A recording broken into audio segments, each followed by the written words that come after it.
Hello there, friends. This is Spencer Michaud. Today we're going to be talking about the full moon in Sagittarius, the first decan of Sagittarius. Hope that you're having a wonderful Friday afternoon as we are recording this today. We are at the, I don't know, in the midst of Gemini season, so a lot of things going on. Mercury is in good position. Jupiter, the host of the moon, is in its exaltation. So there's all sorts of good stuff going on right now. Hopefully you're having a decent time in your world as well. We're buckle in for maybe an hour and a half or so. We'll see how we get through it.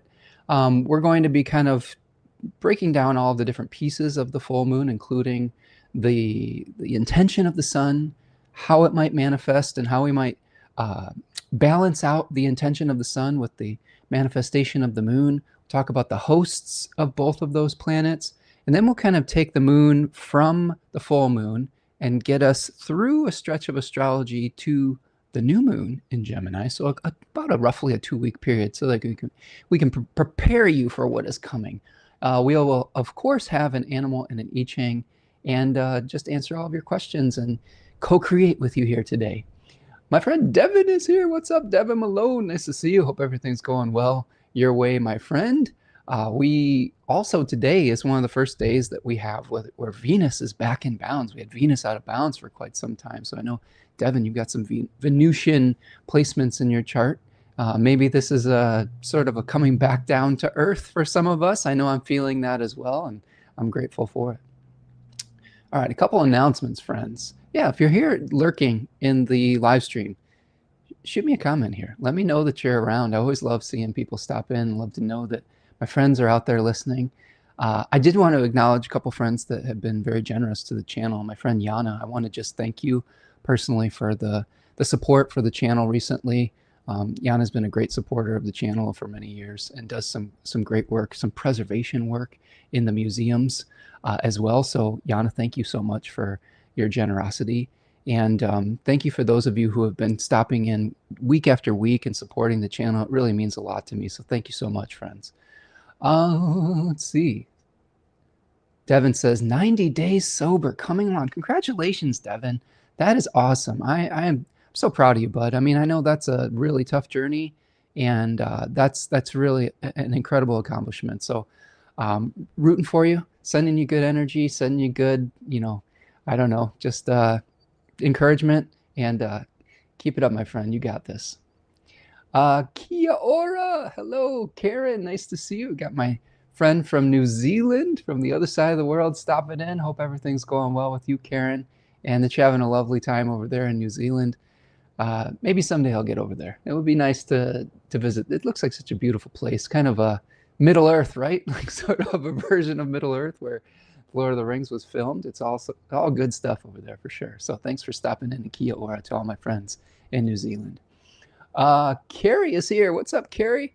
Wix Carrie just returned from Norwalk. Excited to keep consuming the astro content.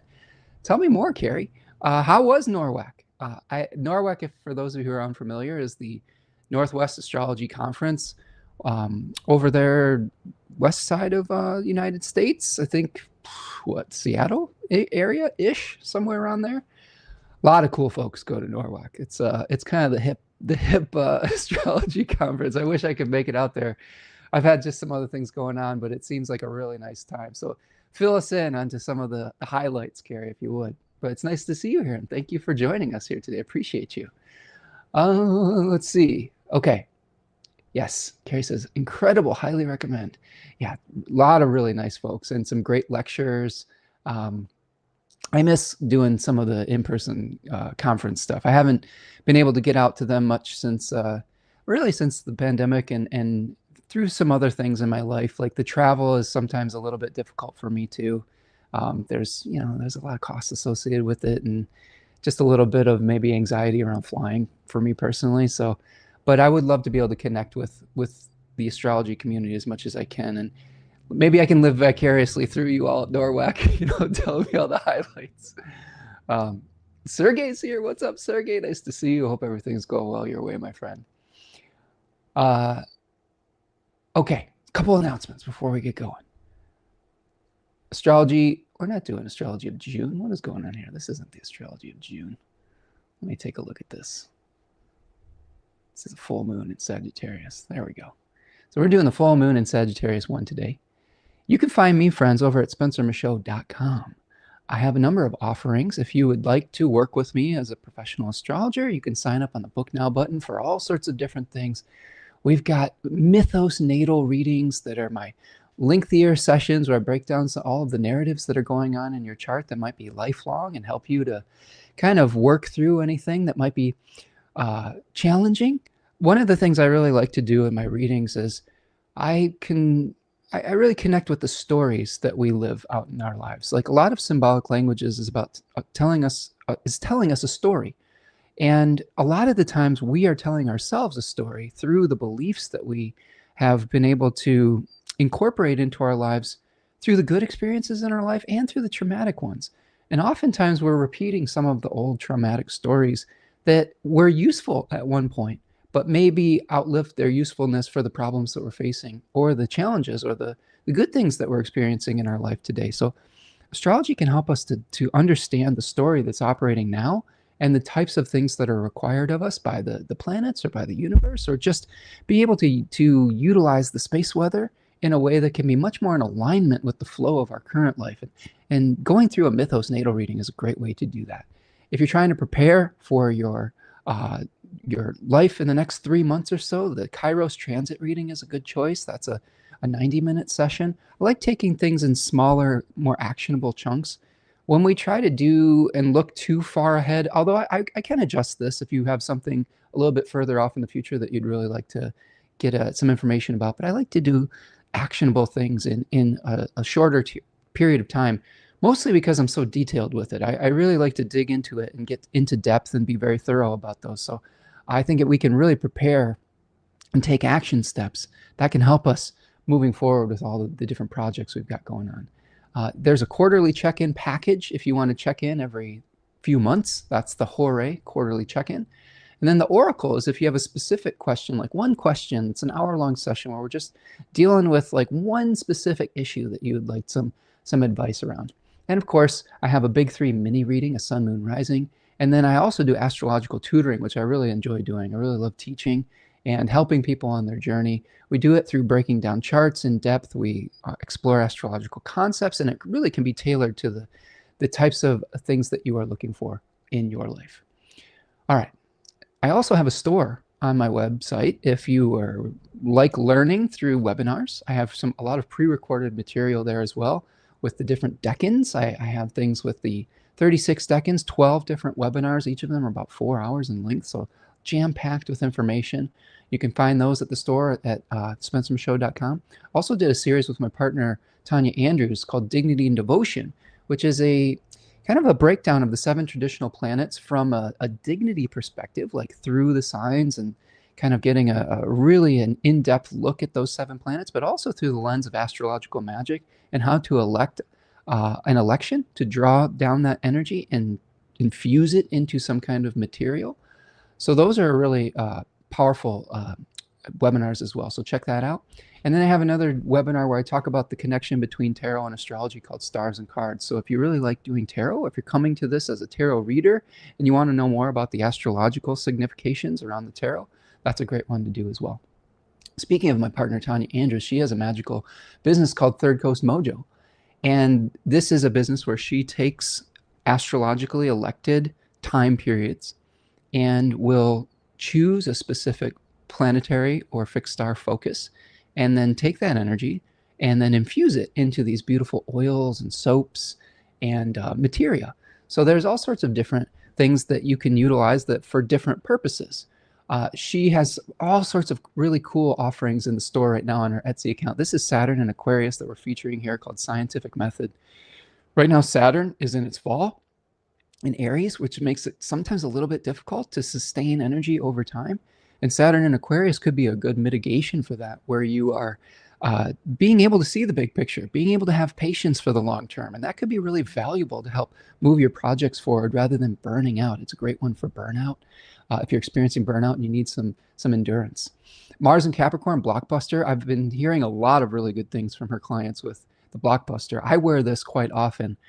This is an election where you are trying to bust through anything that's holding you back. Mars in Capricorn is sort of a relentless energy that where you're showing up and able to like sustain that energy over time, but also to break through to the other side.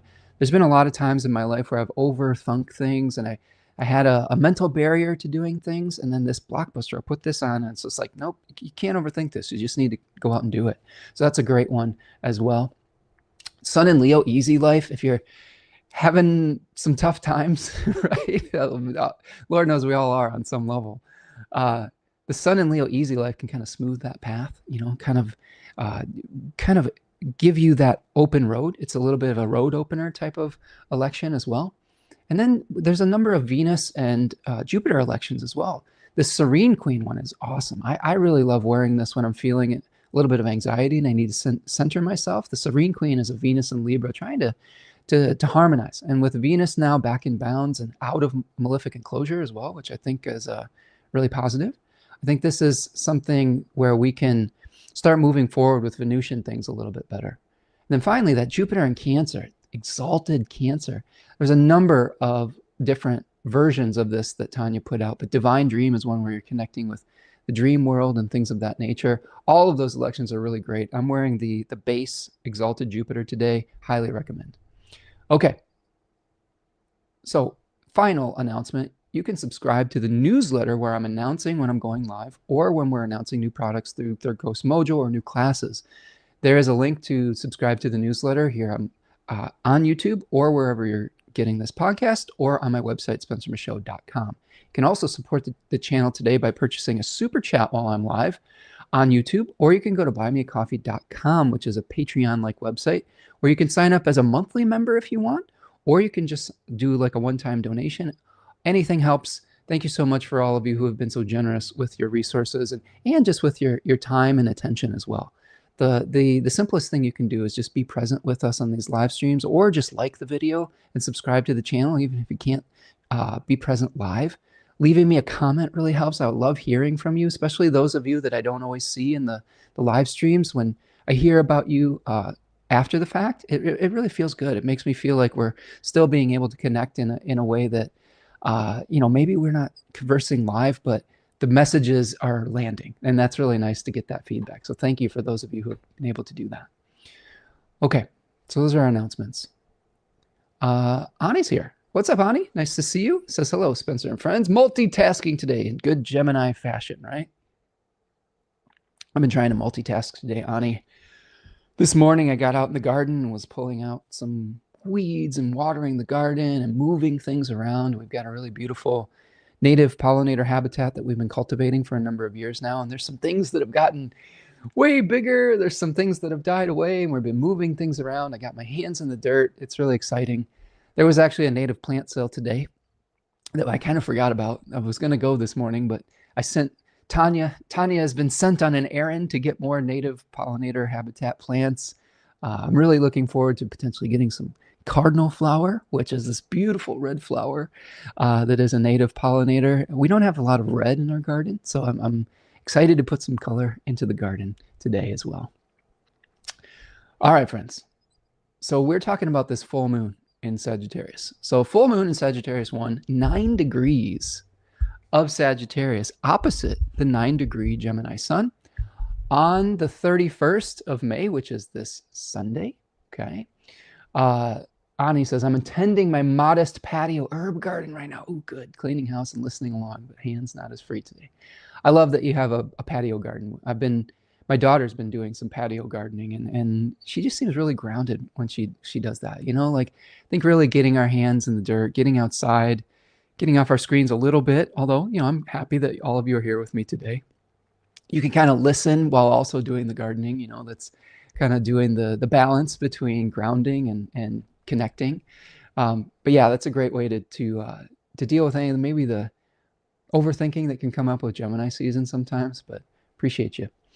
So full moon, Sagittarius I, Sunday, the 31st of May. So a couple days from now, as I'm recording this, we are trying to balance out. Let's just kind of look at the chart here a little bit. So you can see here, we've got the 9-degree Gemini sun, pretty close to the fixed star Aldebaran. So we'll talk about that a little bit. Aldebaran's one of the royal Persian fixed stars that requires integrity at all times, according to Bernadette Brady. Sort of an offshoot of the Ahura Mazda story. Ahura Mazda was a powerful general in antiquity who required his soldiers to be very upstanding. So there's stories connecting with Aldebaran and Ahura Mazda around integrity.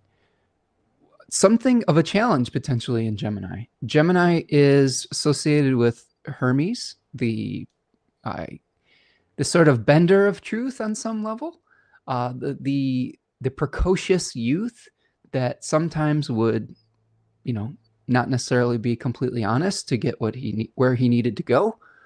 So there is this test, this ethics test that could be coming up with this as well. The moon on 9 degrees of Sagittarius is also on a very important fixed star called Antares. We'll talk about Antares today a little bit as well. Antares is related to the heart of the Scorpion, intensity. So there is this really kind of intense energy that could be coming out with this full moon in Sagittarius, right on the fixed star Antares, where we have to be a little bit careful with obsession and like where we throw ourselves so wholeheartedly into something that we become really obsessed with doing it at the expense of other things that we need to do. I mean, if you think about Gemini splitting attention in a lot of different directions, Antares, especially in this area of Sagittarius, says, no, I want to focus on this thing and everything else doesn't matter. So how do we balance out the need to split our attention in multiple different directions with the passion and intensity that could come through one specific thing that we might be pursuing? We'll talk about the dangers of too much intensity or passion as well through the story of the Scorpion and the Frog later as well, so stay tuned for that. So Devin says, I can't figure out where Brady gets those sources around the royal stars, example, integrity and Aldebaran. Ani says, oh, wow, all this fixed star juju, intense full moon indeed. Yes, it is an intense full moon. Devin, let me see. So I have Bernadette Brady's, I think I have her, here's stars and planets combination right here. The other one that we have, I don't know if this is on my shelf. Yeah, I do have it right here. So let's look, because when we are doing this type of work, I think it's important not only to cite our sources like we are doing here, but to understand where some of these assumptions that we make about these fixed stars come from.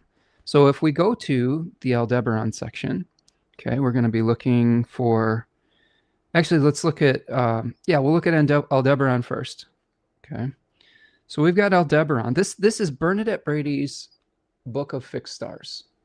Bernadette Brady, I believe, is she British or Australian? I feel like Australian, but I could be wrong, and I'm sorry if I'm butchering that. But she is a very knowledgeable person with multiple PhDs in like this type of thing, like real PhDs and like antiquities and stuff like that. So a good source. Let's see. So we're looking for Aldebaran. I'll find it. Don't worry. So page 30.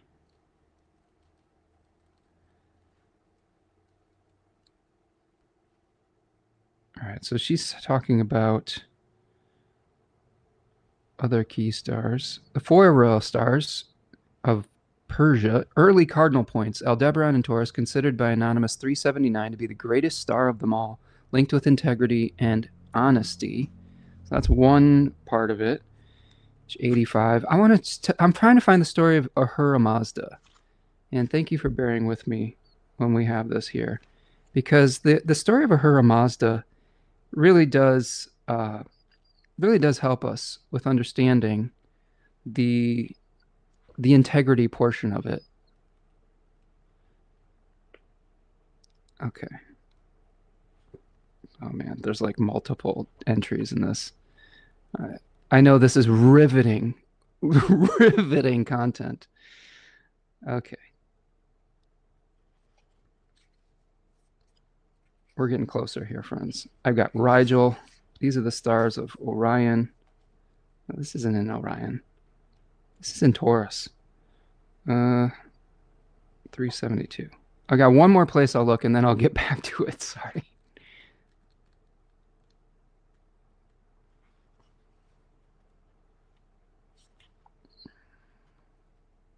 Well, anyway. No, it's okay, Devin. Like I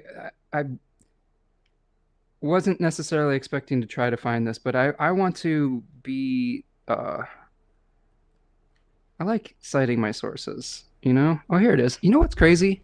Here's what's crazy. I already had it marked. Like if I just looked at the bookmark.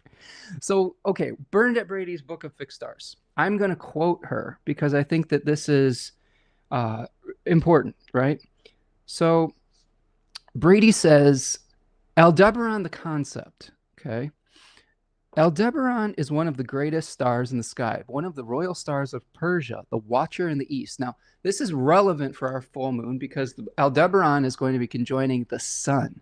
And remember, the sun is an intention that we are trying to manifest through the lunation or the moon, right? The container is the moon.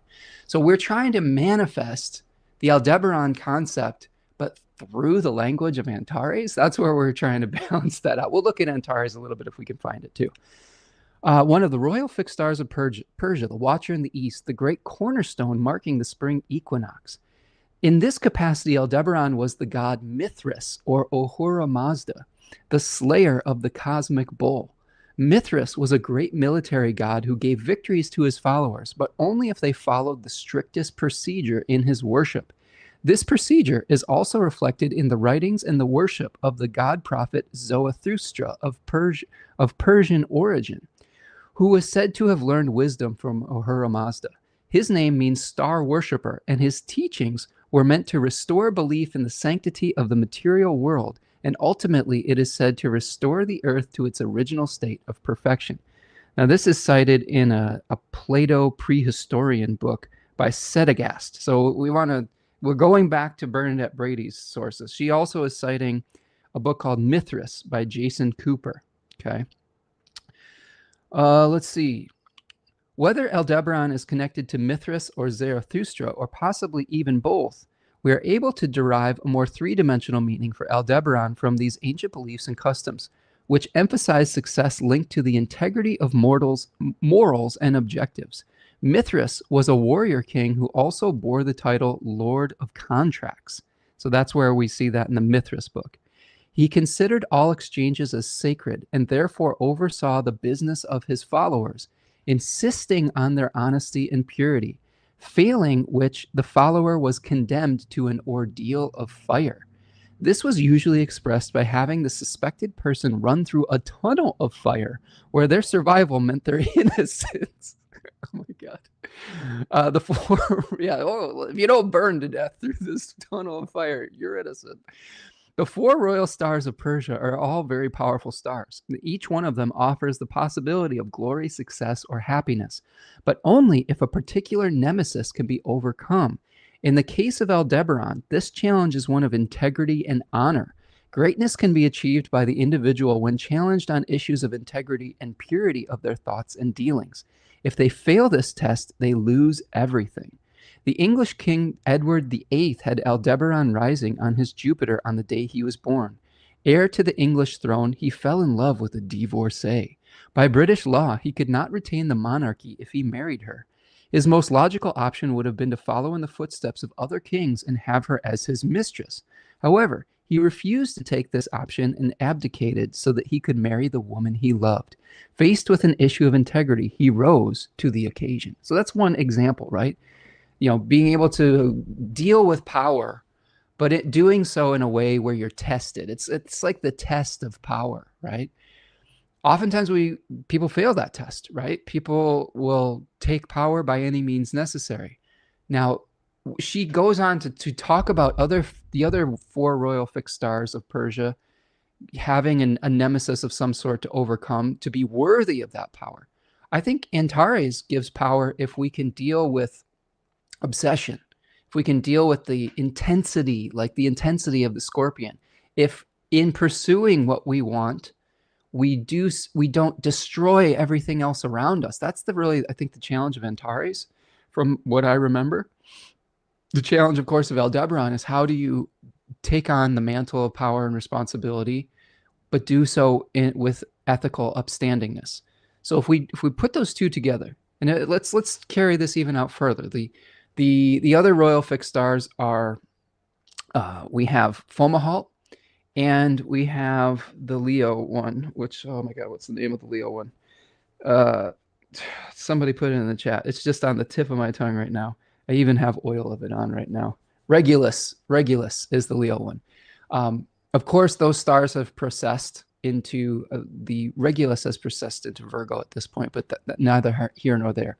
The Regulus challenge is a empowerment, but without utilizing the energy of revenge, I guess you could say.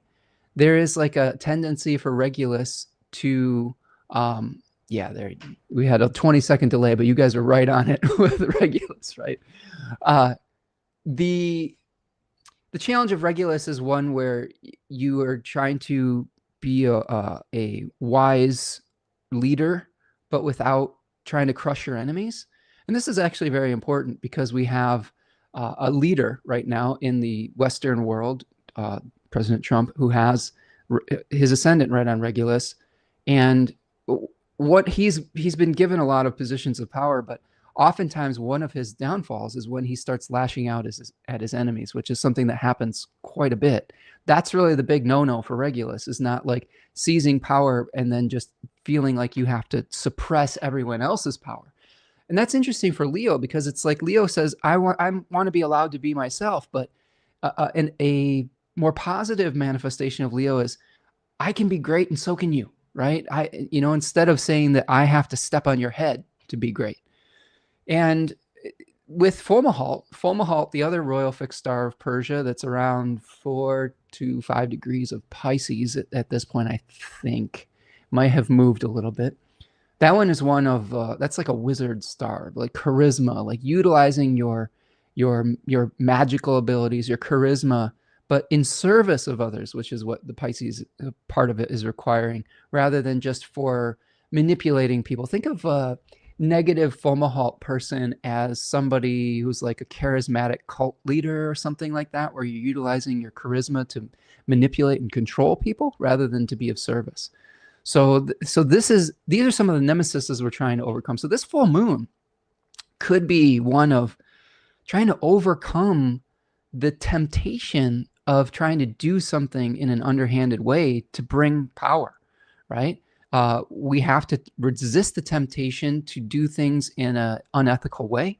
We also have to resist the temptation to do things in such a passionate way that we are creating collateral damage around us. So how do we be ethical, and how do we be balanced in the pursuit of what we're trying to achieve? Okay. Let's see. We had some good comments here. Sorry. He was a star watcher, likely from Haran. There you go. We had Tunnel of Fire will purify if you live. Better to be honest and have integrity. So much respect for Aldebaran. Exactly. Praise to be Crimson Antares, implacable heart, invisible will, incontrovertible commander. Stoked about this lunation. I think it's a pretty good one. I think there's a lot of really interesting elements. There's not a ton of, I wouldn't say that there is a ton of really challenging negativity from the malefic planets, although both malefics are not in places that they would want to be in. So that alone sometimes can lead to some unpredictability, but there's not a negative aspect from one of them. We also have the 2 benefic planets in fairly good position, although they do not witness this particular lunation. They're still active in the sky, right? Yeah, we had Devin was on it with Regulus. Solara was on it with Regulus. Selene's Gateway Devin says, yeah, certain someone with Regulus has not been held to tax for his revenge and abuse of power. Yeah, that's frustrating, isn't it? And we talk about his benefic enclosure of some of his worst impulse planets. Like he has Saturn and Cancer in the 12th house that is benefically enclosed by both Venus and Jupiter. So he's famously, with hubris, said that he could murder someone on Fifth Avenue and get away with it, right? I don't know how long that power extends. I mean, he's getting up there in age, right? Um, I have to still have faith that there is a balancing force to the universe and that eventually there will be a reckoning for those types of things. I'm not sure it even happens if during his lifetime, unfortunately. I hope it happens during ours. You know what I mean? That's what I hope that will happen. But um, yeah, it is interesting to see that that is part of the mythology that's built in, but yet he hasn't quite faced that yet. Now that doesn't mean that he won't. Um, the story isn't complete yet. You know, celestial time is different than human time, and sometimes celestial time is like a chapter book that is unfolding one chapter at a time, and we might be just in the middle of it. Right? We're not at the end of the story yet. I don't think history is going to remember him very fondly, and that might be part of it as well. As much as this person wants to be remembered, and urinate over every single sacred monument we have or whatever and put his name on everything. I don't think that history is going to remember him the way that he wants to be remembered. And maybe that might be the part of the downfall of Regulus potentially. Ani says, misregulated Antares and Regulus leads to Highlander syndrome. There can be only one. I like that. I like that. For those of you not familiar with Highlander, it's was it a series and a movie? Maybe it was a book. I don't know if it was a book or not, potentially, but it was about immortals, right? Who are kind of having to absorb each other's power over time, and they had to behead one another to like absorb people's power. And that line, there can be only one. Ani says the Orange Clown will have a mortal reckoning in August, taking friendly wagers. He does have an eclipse that's happening on very close to his ascendant. So we'll see how that works out. I'm a little, just from a very personal perspective, I'm a little nervous about that because my ascendant is at about 21 degrees Leo too. So I hope I don't catch a stray from that one. But yeah, if you're living in integrity, I think there are less of these things to worry about. Sometimes an eclipse on your ascendant can just be big changes that are happening.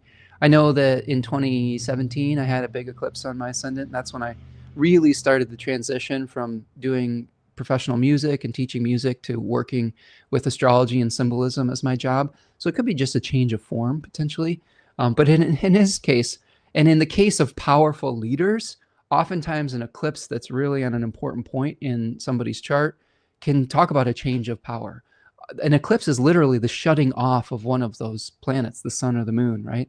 And if it's the sun that's being eclipsed, that new moon solar eclipse, right? We could be seeing the shutting off of power. The sun was associated with kings and power, and of course, this person like fashions himself somewhat of a king on some level. So we'll see.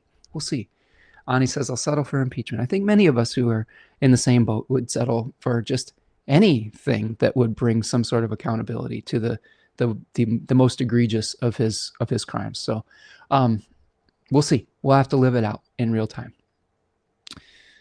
Okay, so a couple big picture things. We've kind of dived into the fixed star portion of it. So one of the big thoughts was full moon conjunct the fixed star Antares. On the opposition side, we have the sun itself conjoined Aldebaran. The moon is going to be making an applying trine to Saturn. So there is a positive relationship between the moon and Saturn. You can see this here, 9 degrees Sagittarius, making an application to Saturn. It'll be separating from Neptune, making an application to Saturn. To me, that transference of light, I guess you could call on some level, is we come in contact before the full moon in the idealized version of who we want to be individually. And then we are running into the reality of the situation. Sometimes Neptune is the fantasy, the illusion, and then Saturn says, well, here's the reality of this. You were living in a dream before.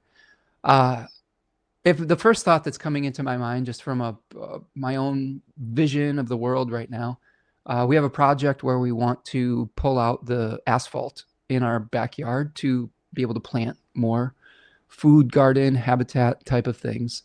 And we're waiting for an estimate, right?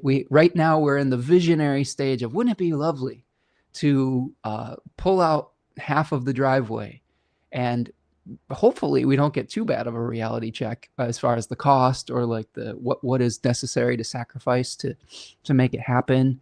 But that's just something in my mind where right now it's a vision, but then pretty soon we're going to get the reality of it. And I think that there's a lot of people could be going through that right now, where you are having a really visionary quality around something, but then it's going to start meeting the castration of possibilities into form. And I use that word specifically because of Kronos and Saturn.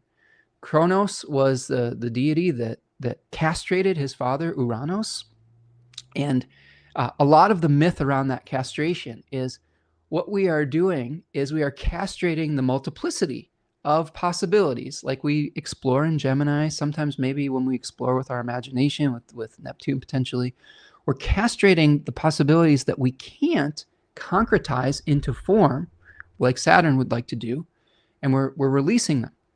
And we're doing that so we can make one of those options real.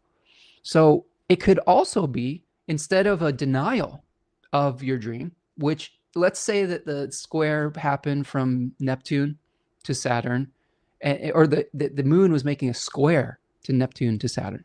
It could be that our dream is not realistic. And then we hit that square to Saturn and it's like, this is probably might not work out the way you want to.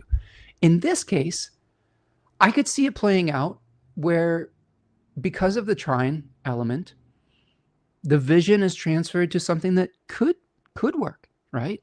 I think that just the only key with that is, how do we sustain energy over time? This is one question I've been asking a lot of myself and of clients and of people around me, is how do we take the normal Saturnian energy, which is one that requires patience, one that requires showing up and doing the little things each day, getting real about things.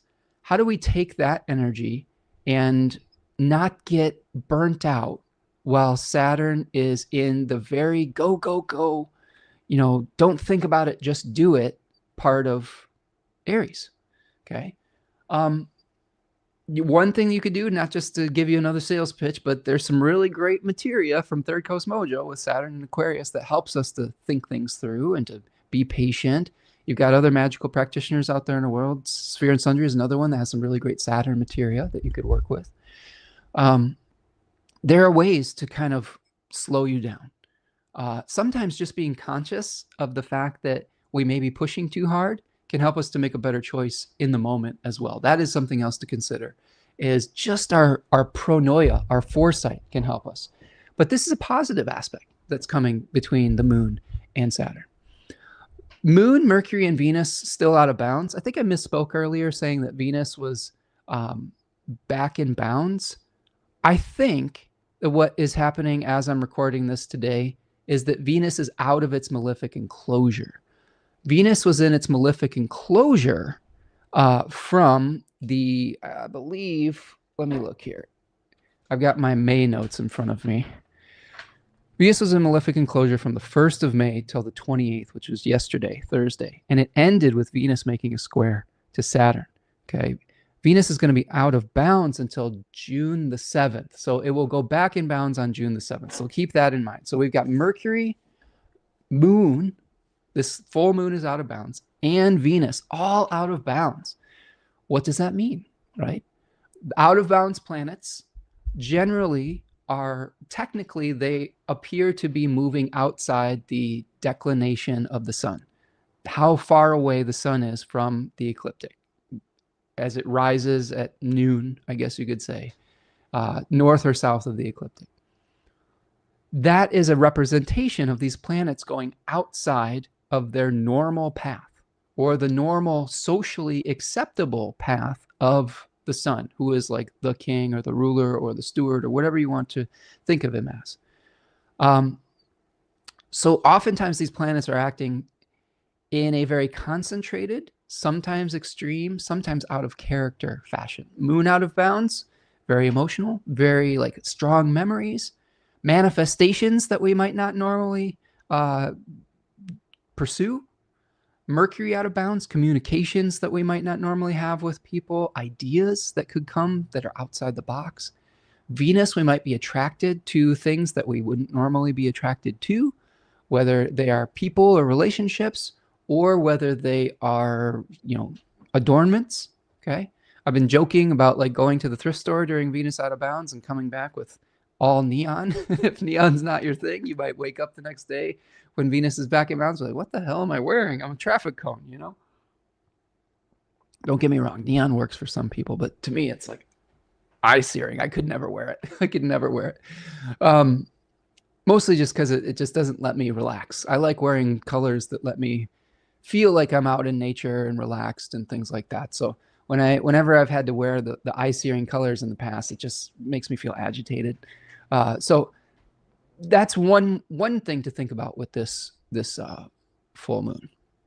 Now I'm coming back to the chat here. Sergey says, I wonder if this lunation is really more important than that sextile between Mercury and Chiron. I wonder if the lunation is really more important than the sextile between Mercury and Chiron. Mm-hmm. Yeah, that's another factor in it, right? I mean, that's another thing that's going to be working itself out in the sky. I will look for conjunctions with Chiron. If I'm using the asteroids at all, I do think that there is truth that we can glean from the asteroids. I don't want to yuck someone's yum with asteroids. When it comes to like squares, yes, I want to pay attention to oppositions and squares. Sextiles being a little bit more of a minor aspect, it wouldn't be the first thing that would be on my mind about the lunation itself. If we were to break it down, though, and we will, because that's a good segue to talking about the sun in Gemini and the host Mercury, because the host Mercury is going to be trying to figure out what stays and what goes, which choices we can pursue, which ones we cannot. And by making contact with Chiron and Aries 3, we may have to sell our idea. Like Aries 3 is how do we figure out the right delivery of the message to win someone over to our side.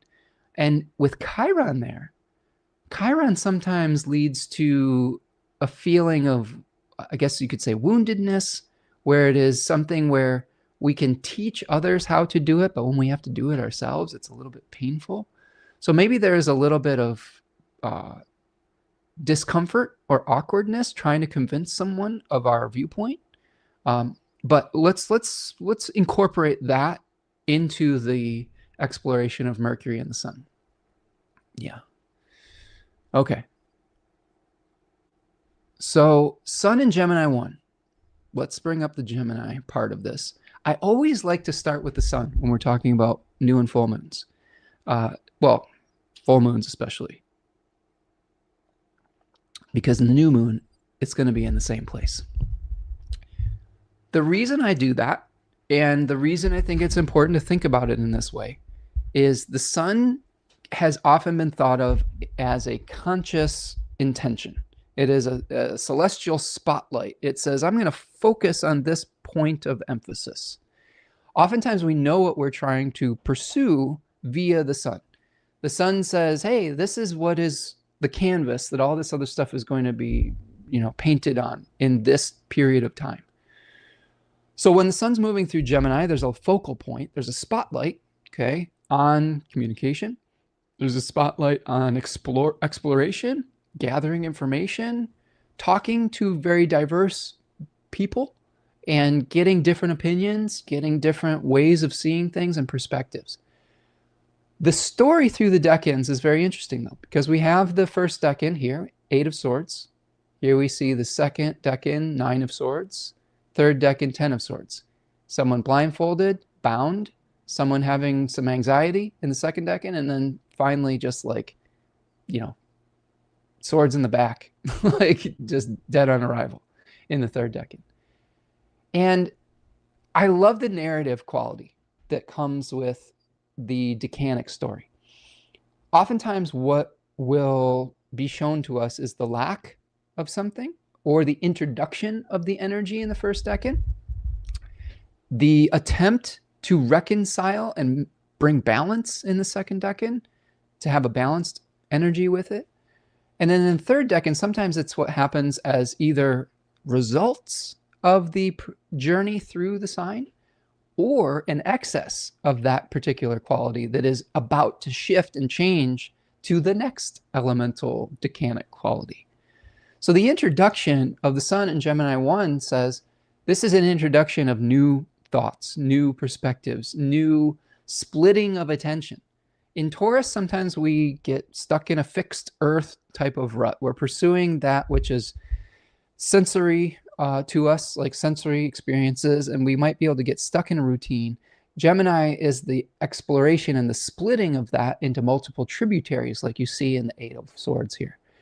So what the sun is asking of us in Gemini 1 is, have you thought things through from a multiple of perspectives?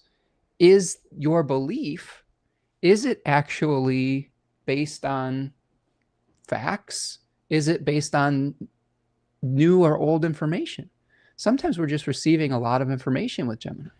I know for me in the last week and a half or so, as we've been going through the beginning of Gemini season, I've been talking to a lot of people. I've been talking and talking. As an introvert, like it is draining. As a Venus and Gemini native, it's nice. So there's two parts of me. There is sort of a little bit of a introvert, extrovert type of experience that I often will go through. I think that the way that we define introversion and extroversion, at least the way that I understand it, is not are you not charismatic, or not that you can't talk to people or things like that. It's do those interactions charge your battery up, or do they deplete it?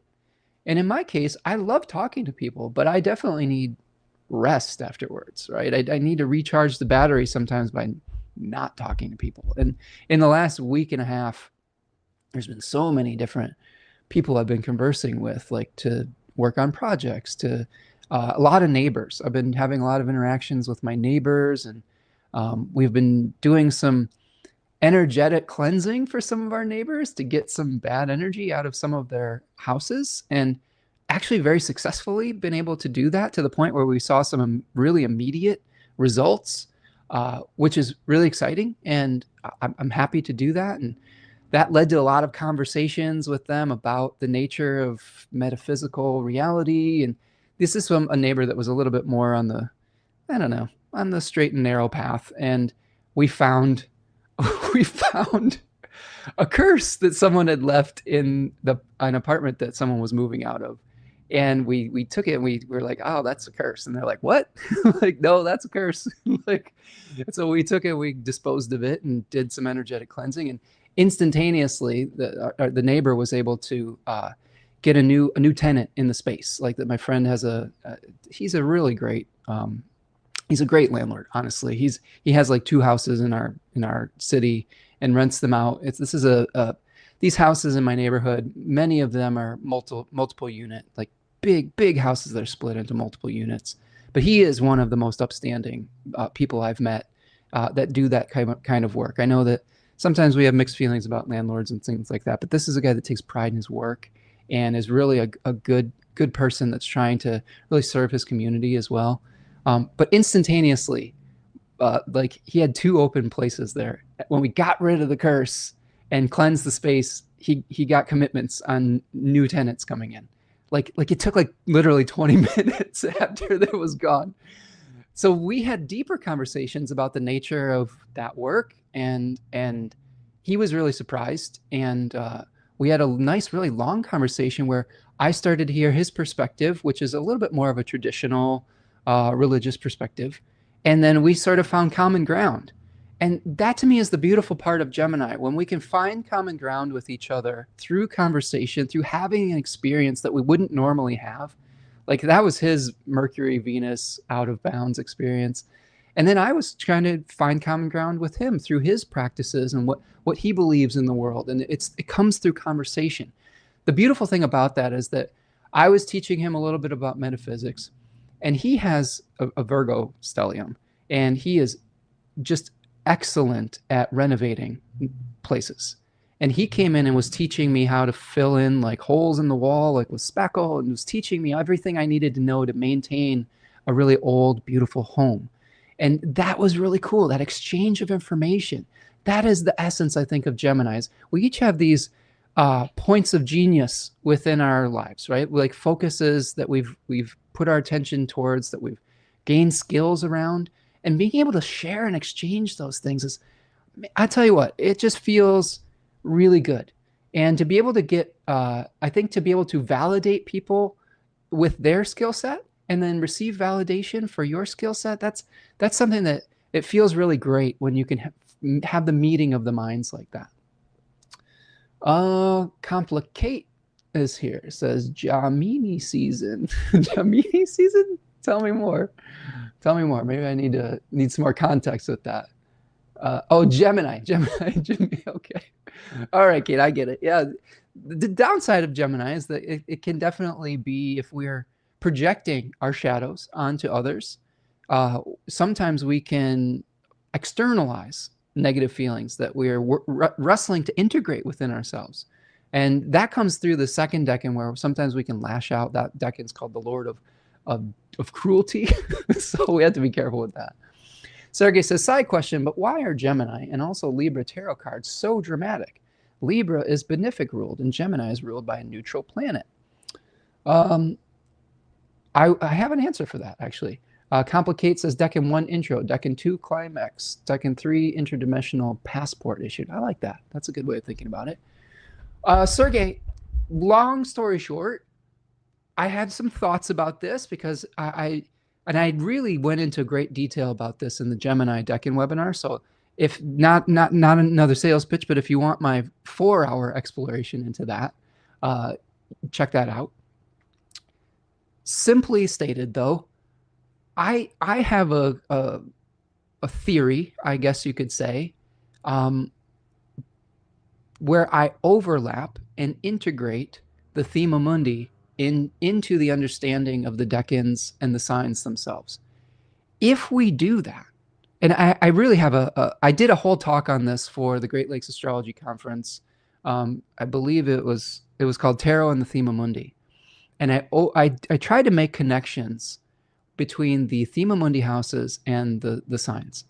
In the Thema Mundi, Cancer is on the ascendant, not Aries like we see in the 12-letter zodiac alphabet experience that came to us through Alan Leo and like folks like that at the turn of the 19th into the 20th century. A lot of traditional astrologers will rail against that type of thinking. And I was learning that was potentially a mistake during my studies as well.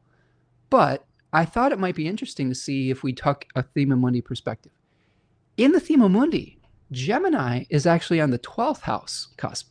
And if you think about these cards in relationship to 12th house themes, they make a lot more sense. I will also say that the myth of is something that is really important when it comes to Gemini and the 12th house. Think about the 12th house as a liminal space between worlds. The myth of is a Platonic teaching device that says, it tells the story of a Roman soldier that maintains his consciousness after death.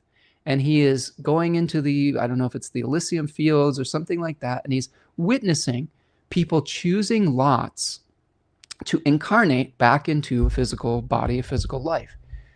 The lots that they're choosing, they're like little sticks, right? Where people they're given a handful of little sticks and they have to choose, and they are aware of everything that life will entail, the positive and the negative. And a lot of the people are choosing power, but at the expense of their ethics. This is really the point of that story. Is there's a story of like someone who's incarnating to be like an emperor or a king, but he has to like murder his family or his children or something like that. And this Roman soldier is witnessing him choosing that power at the expense of love or something like that. The Gemini energy associated with the Lovers in the tarot card is the Lovers is about choices. So if we think about Gemini as choices, think about how intense the choices are when we're choosing lots to incarnate into a body in the 12th house. 12th house was also associated with the liminal space between life and death. It is the house that is was previously on the ascendant before you incarnated into a body, right? It is, if you do the angular triad kind of method, the 12th house was on the ascendant before the house that is by primary motion. Like I said, I went into depth on this in the Gemini Decan webinar and the tarot and the Thema Mundi. I don't know if the tarot and the Thema Mundi is listed in my store. If it's not, I should put it up there because it was a good talk. But it was very short. It was maybe like 40 minutes, short for me, I guess, which it's a miracle that I got it in at that time. So that being said, the choices that we're faced with could lead us to feeling a little paralyzed, right? So this Gemini 1 says, you got to choose a life to incarnate into a body, right? You could choose the life that you are going into with all the knowledge of all the pros and all the cons. Think about when we're doing that as people, with just regular choices, not like choosing the entire life we're going to live, but choosing, things that are important to us in our life. That can feel like a lot of paralysis. And then if you look at how it plays out over time, there's anxiety around it. If there's two choices, there's two lives we want to live, but we can't do both, right? We can't. There is this self-undoing that comes through overthinking.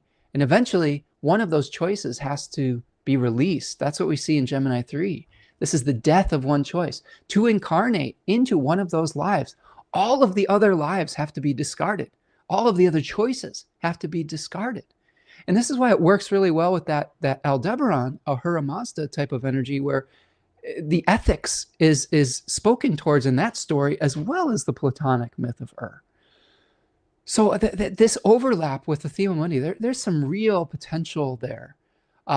You try it with the Pisces house, which is the 9th house in the Thema Mundi. The Pisces cards, leaving behind material success in search of higher purpose and meaning. I broke this down in every one of my Decan webinars, the version of the Thema Mundi house that could be related to the Decanic cards. So I really did more prepared thoughts around that. But this is just a really interesting theory. And I think it explains Gemini in a way that I have not necessarily seen Gemini explained. Maybe it has been by other people, but it feels like a much more mature way of looking at Gemini. Gemini has always been associated with youth, with impetuousness, and those stories come from the precociousness of Hermes. He was a very precocious little baby that stole cattle and made instruments and did all sorts of things. But I think that there is a part of Gemini that is not the toddler. I think there's a part of Gemini that's like stuck between worlds, that is maybe even, I could even go so far as to say, an old soul type of experience, but one that is tortured by choice, tortured by all of the different options and explorations in front of them. So I think that that's an interesting way to explore with Gemini. Complicate says, hi, yes, you just said Gemini quickly, like with an Adderall accent. I don't know what an Adderall accent is, but I had green tea this morning, not Adderall. Although there were people that tried to put me on Adderall as a young child. And if that is what works for some folks, no judgment. It was just something that I don't know. I tried to utilize some different non-pharmaceutical options for that. But if that's something that works for you, and that's okay, that's good. But no, not Adderall induced today. Matcha green tea, potentially. Complicated says, oh, sorry, I can't delete that. Feel bad for joking using a stereotype or behavior like that. Sorry, friends, just teasing, not serious. Sorry if that was rude. No worries, Kate. Mercury's out of bounds. You know what I mean?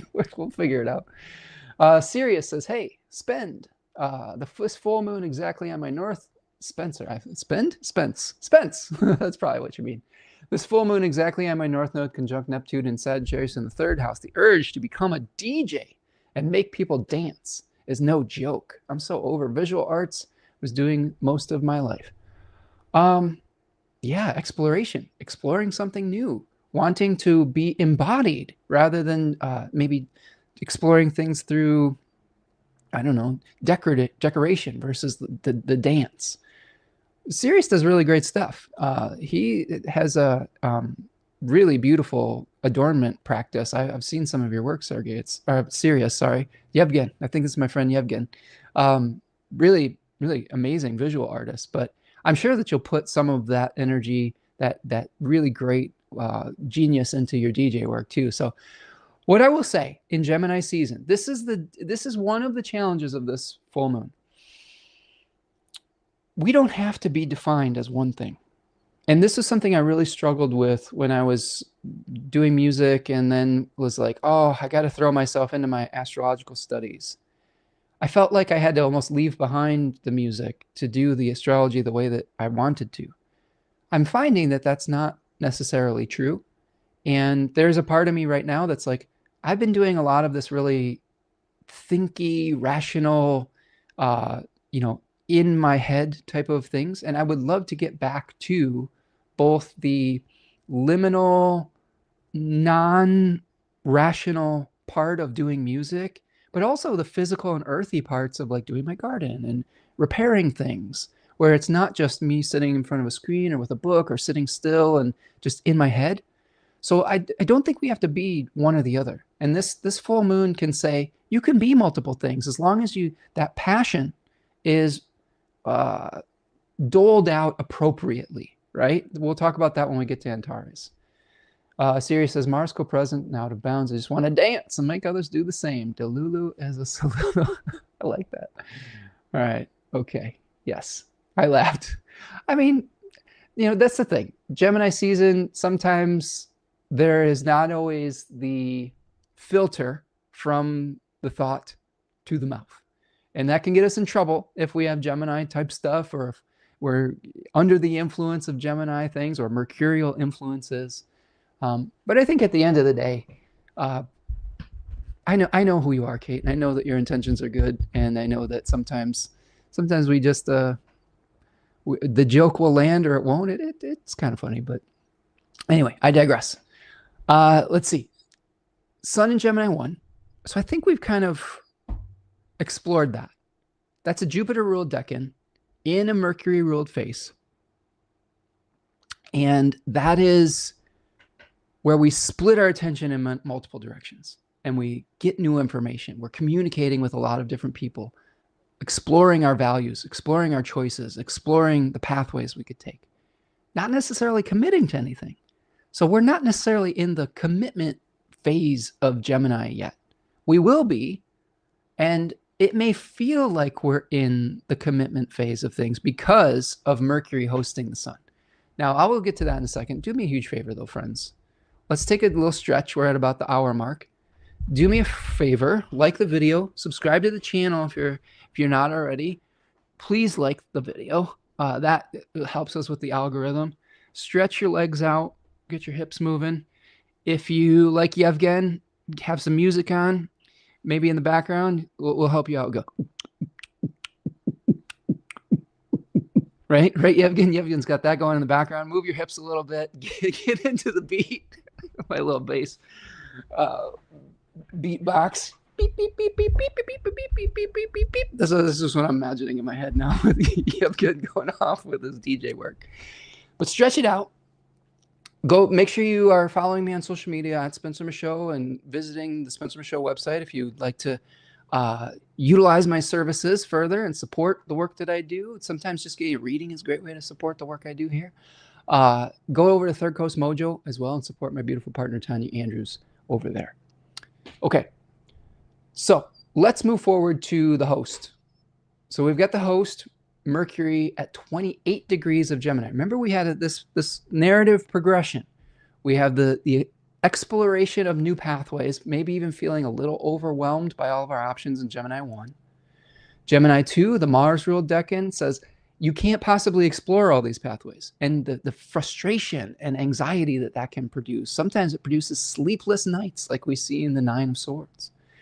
Finally, when we get to Gemini 3, where Mercury is going to be hosting the sun in this full moon, we have the Ten of Swords, which shows us the Kabbalistic tree of life, Sephira Malkuth, which is the manifestation of the elemental journey.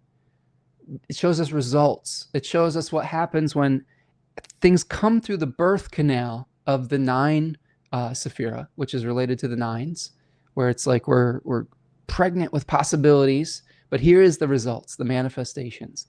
This is the result of too many ideas, too many thoughts, too many swords, is some of them have to be released. And Gemini 3, it harkens back to the story of Castor and Pollux, which were a set of twins, one mortal, one immortal, that got in a fight with another set of twins. The mortal twin perished, and the immortal twin could not live with the fact that his twin was not present anywhere, and petitioned Zeus, I believe, to let them share time on Olympus, like where one could be in Olympus for some period of time and then the other would go to the underworld. It was trying to find a compromise, trying to find a balance, trying to, one twin basically had to sacrifice some of his immortality so that the other could live. So this decan really, it speaks to sacrifice. It's the sacrifice of all the different options. It's the sacrifice of keeping all of our options open in the transition to the summer solstice with Cancer, where we decide what we want to infuse into a physical body, like the lunar ruled sign of Cancer, and how we want to protect it and nurture it to its fullest potential and fruition. To do that, there will be some things that you can't keep juggling. If you look at the opposing card to this, you see the 10 of Wands, where you see someone trying to carry all the burdens, all the sticks, right? All the wands. You can't carry them all in this decan.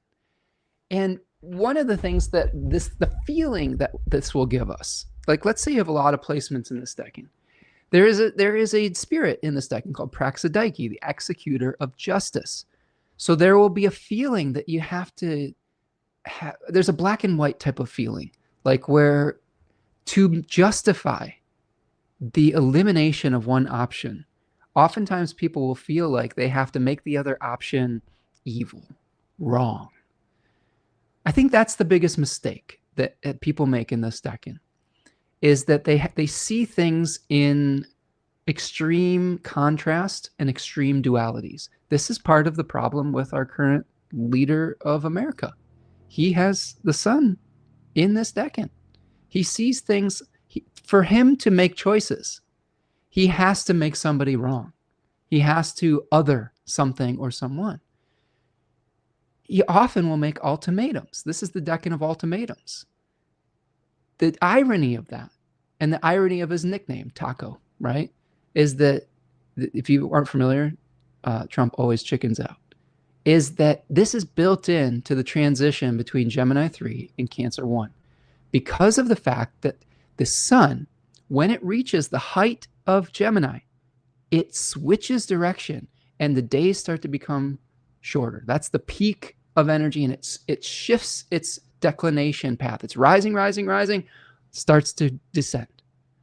So the ultimatums that we make in this decan, the othering, the need to make something wrong, oftentimes leaves us with egg on our own face, because we can't, the ultimatums that we're making are not necessarily based on truth. They're sometimes it's imagination. Sometimes it's a projection of things we either like about ourselves or don't like about ourselves most often. In this case, oftentimes we have to make our point of view the only right point of view to justify making a choice. To me, that is the immature version of Gemini, is when we have to make someone else wrong so that we can just make a choice. Choices are hard. Choices can be painful. When we rationalize the direction that we really truly feel in our hearts, and via making the other pathway, like the dark side, the evil choice, it just isn't necessary. Do you know what I mean? Like this is the way I feel about this decan, is yes, there are some things where we have to make a choice and we have to condemn something, but there are often times where we are making the other choice evil, wrong, the other perspective evil and wrong, where all it is just something that's not for us in that moment. Let me repeat that. Sometimes there are projects, relationships, worldviews, beliefs that are not for us in that moment. Doesn't mean they might not be for us in a future moment. It just means that in that present moment, a different direction is required. And if you can do that without just like obliterating everything around you, you're going to come out of it with a lot more integrity, like we talked about. You're going to come out of it with a lot more friends. You're going to, more importantly, a lot less enemies. This is a decan that very easily creates enemies because they're consistently othering someone else. So the interesting part about this for me is twofold. First of all, for us to have integrity, like Aldebaran is requiring with the sun at 9 degrees of Gemini, I don't think we necessarily have to draw a line in the sand, okay? Because everyone generally paints themselves as the hero of their own story, whether they are in the right or not. And when you do that, you may feel with all the conviction in your heart that you are right and they are wrong. And you could be very, very misguided. I know a lot of people who have challenges with narcissism that believe that they are right when they are very, very wrong. And I think that the other part about this too is being able to admit when you make a mistake too. The problem with, or I don't know, there are many problems, but one of the main problems with our current president, etc., is not just the othering and all of the mistakes that he's made and the businesses he's destroyed and the countries he's run into the ground. It's that he can never admit that he has made a mistake. He can never, ever take responsibility for his own choices and actions. And that's what makes him so dangerous. If for some reason we make a mistake, we make a wrong choice, we have not enough information to make the choice that's best for us in the moment, sometimes we can still salvage something with our humility by admitting that we didn't have enough information, admitting that we considered it further and we changed our minds. That is okay. That's what's going to help bring grace into your situation. So I guess what I would say from a practical astro dad type of position is, where in your life are you drawing a hard line between you and an other, where you're trying to stick to some ethical code? And how do you soften that stance slightly so that you can still be free to pursue something that's right for you in the moment without having to destroy the other perspective or the other person or the other whatever? That to me is the key with Mercury here hosting the sun. Now, you were talking earlier about the sextile with Mercury and Chiron. We may be having difficulty convincing someone of our perspective. Maybe we're feeling like we have to utilize our charisma, our humor. Like, so here is an example of this. Kate was wanting to make a humorous thing about ADHD. There was a moment where maybe it didn't land the way that they completely intended in that moment. And then there's a little bit of oh, that feels awkward, right? Do you see what I'm saying? This is not me dragging Kate. This is just an example in real time of like, oh, we were attempting to utilize our humor and charisma, and maybe it caused a little bit more of a personal discomfort or awkwardness than we had intended. That could be a manifestation of a Mercury Chiron sextile. Now, there's no real consequences from that. It's not a huge deal because it's a sextile. It's just, it's, you know, if Kate had said something that was really egregious, they probably wouldn't be in the chat anymore. Number one, like, because that's how we roll here. Like, this is a space where we are treating each other with kindness, and where we're, and that's something that I police pretty intently in the chat. But that would be a whole different conversation, a whole different level of things. And oftentimes our intentions are what is important. You know what I mean? Our intentions are really important. There's someone I listened to on, here's another example of this.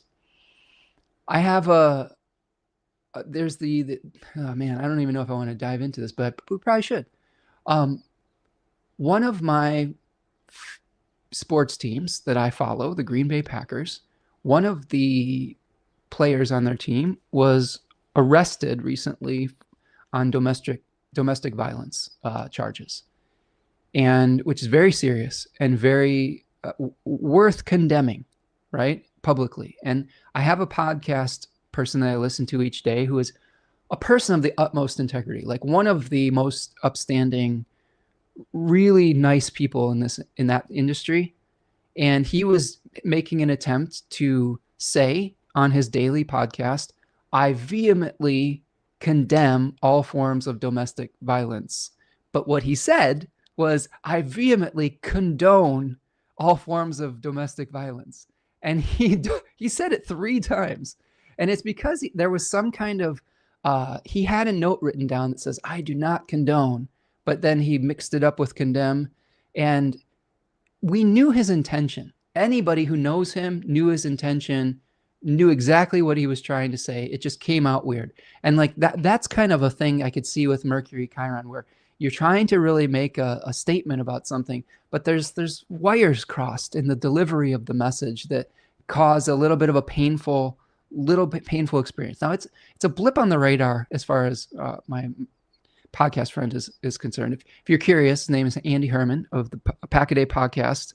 It's a Packers podcast. He's a very knowledgeable person, and he has Mars at about the same degree of Virgo that I do. And I can imagine if I made that mistake, I would feel terrible about it. And you could see that he was just like, you know, eviscerating himself over it, because he was trying to think so, he wanted to be so exact about his messaging because it's such a serious topic, right?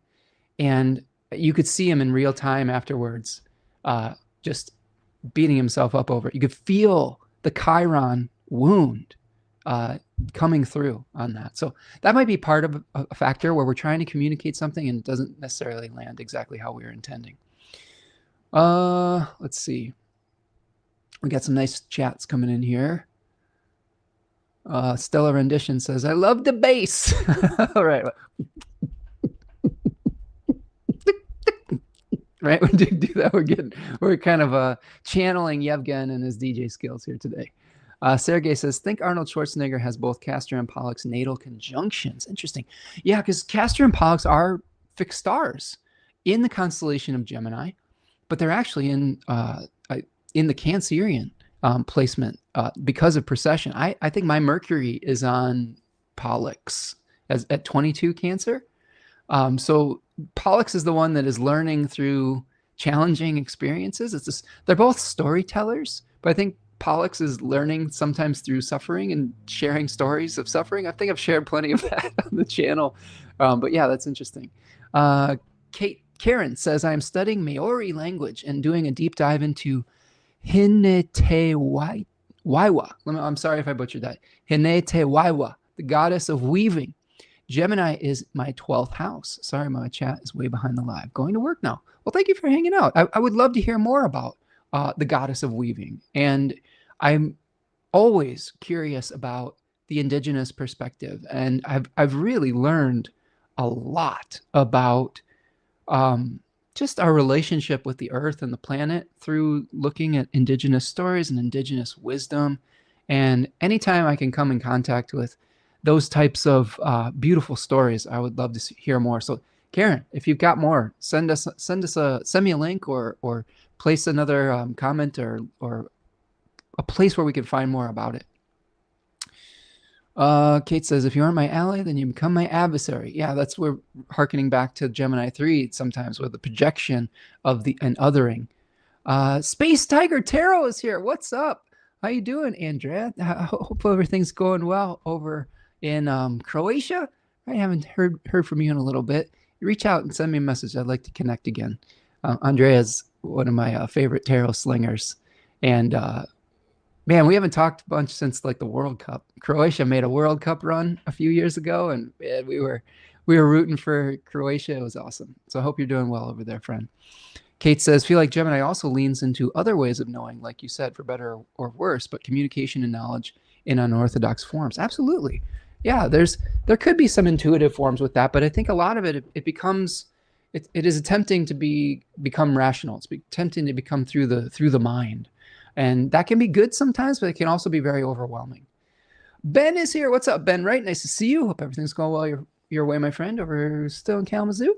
Yeah, I hope so. We should connect sometime, friend. You're not that far away from me. Start small. Practice with your children and your significant others. Say things like, I could have handled that differently, or it would have been better if I would have responded in this way as opposed to reacting in this way. And I'm sorry. There is at least a few times a day where we could acknowledge this. Absolutely. I agree. And Ben, if I'm remembering correctly, I think you might have a Gemini something, right? Maybe you have a Gemini ascendant. I don't know. I know you got cancer stuff too.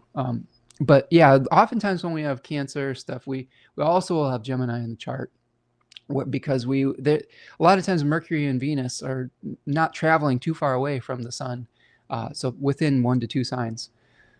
Okay.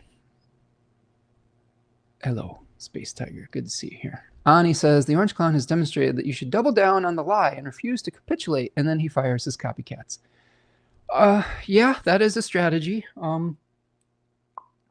Not one that I personally agree with. I think that part of it is maybe even the dark-sided Leo part, right? Where the pride won't allow him to admit a mistake. And that's what makes me a little bit nervous about what comes after him.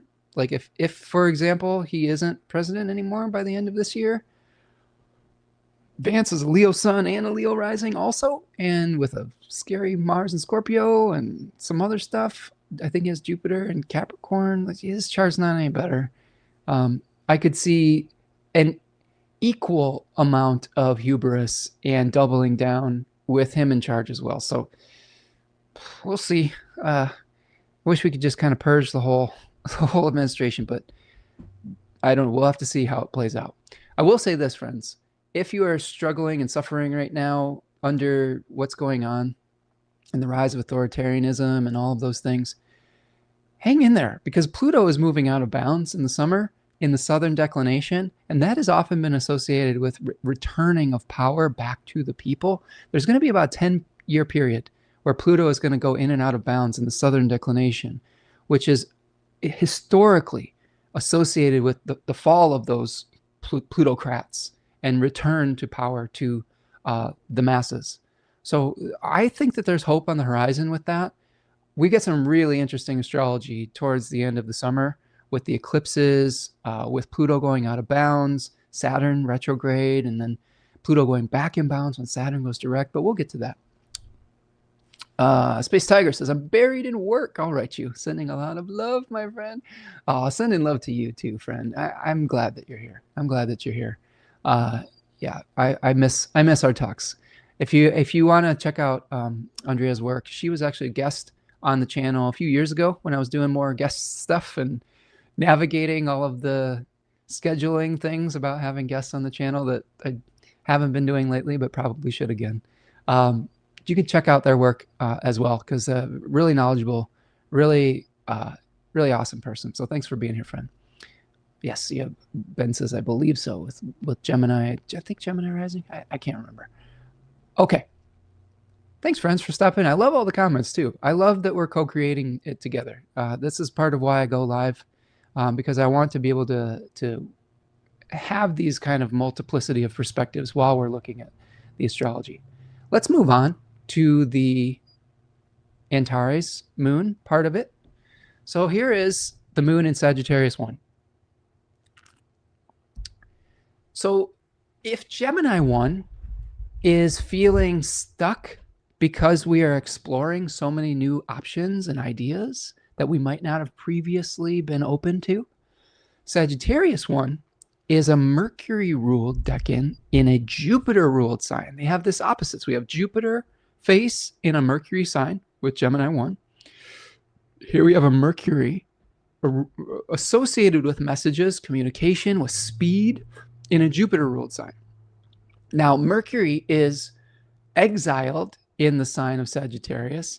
So there is a little bit of a disconnect with Mercury and Sagittarius. Oftentimes when Mercury is in Sagittarius, instead of gathering all the information it needs to communicate clearly, it will often communicate from a baseline of belief rather than of gathering facts and information, etc. This decan is associated with the delivery of some kind of belief, of some kind of passion. So this is the beginning of a journey where we're delivering a message, or we're trying to find a new host for our spirit fire, I guess you could say. Here we are combining in Sagittarius 2, body and spirit, moving towards the goal that we've chosen and overcoming opposition and a nemesis potentially. And then finally, we're carrying this burden to the finish line in Sagittarius 3, okay? So this is the beginning of a new passion, the beginning of delivering something that we believe in. Now, you have to think about this in the context of where we came from Scorpio 3 to Sagittarius 1. Scorpio was about separating the body from spirit, and a body that had outlived its vitality. Now in Sagittarius 1, after we've composted the old form, the old body, liberated spirit, now we have to find a new goal, a new mission, a new vehicle for it. Now that has multiple connotations. There is a spirit in this decan called Loimos, a daimon. Loimos was the god of plagues. So if you think about the god of plagues associated with something that's trying to find a new host, we have to be careful that we don't become the host or someone else's vision or dream. That's the real challenge with this decan, is we need to figure out what our values are, okay? Maybe where our integrity is. We need to do that without necessarily completely othering someone else or demonizing them through the Mercury hosting of the sun. We also have to figure out how to share our passion in a way that can get people on board with our vision. This to me is the contagious, we talk about the god of plagues, contagious enthusiasm is something that I think about a lot with Sagittarius 1. How do we get people on board with our vision? How do we utilize our communication skills to spread that fire, right? You have to be careful with that because sometimes that can be very destructive. It depends on what type of messaging you're trying to spread. This decan has also been associated with propaganda. So be aware that there could be something that someone's trying to sell you that's maybe not necessarily based on your truth in that moment. Be careful of what you are trying to spread out into the world. In your pursuit of your integrity, do you have to have everyone agree with you? I don't think that that's always necessarily the case. I know that there's plenty of people that I don't agree with on some things that I try to find common ground around. I had that experience this week. I have someone who's very steeped in traditional spirituality, and they were very open-minded, surprisingly, and validated a different perspective. And I tried to understand their perspective and converse with them about it. So how do we open those lines without grounding ourselves in only our own belief and perspective? That's the line that we're trying to balance between Sagittarius 1 and Gemini 2. Two things. Can you be open to other people's perspectives? How do you stay true to your own values while you are conversing with others about their viewpoint?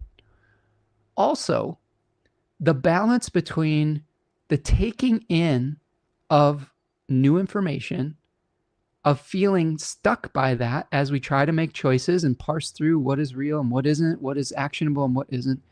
And then the very real impulse to just take action on it. You could see these 8 wands speeding through the air. Like we might be feeling like we have to take action on one of our chosen pathways at this full moon, when in reality, we are not necessarily at the point in Gemini season where we have to commit to the choice yet. By the summer solstice, we probably have to have it figured out. But at the end of May, we've probably got a couple more weeks to figure this out, in my opinion. The other thing we were talking about was Antares, which is in the heart of the Scorpion. Because of precession, Antares is not in the constellation, or not in the tropical zodiac sign of Scorpio anymore. It's in the constellation of Scorpio, but it is in the tropical zodiac sign of Sagittarius. From projected ecliptical degree, 9 degrees Sagittarius, 9 or 10, roughly in between there. Okay. So we're projecting some of these scorpionic qualities onto Sagittarian themes.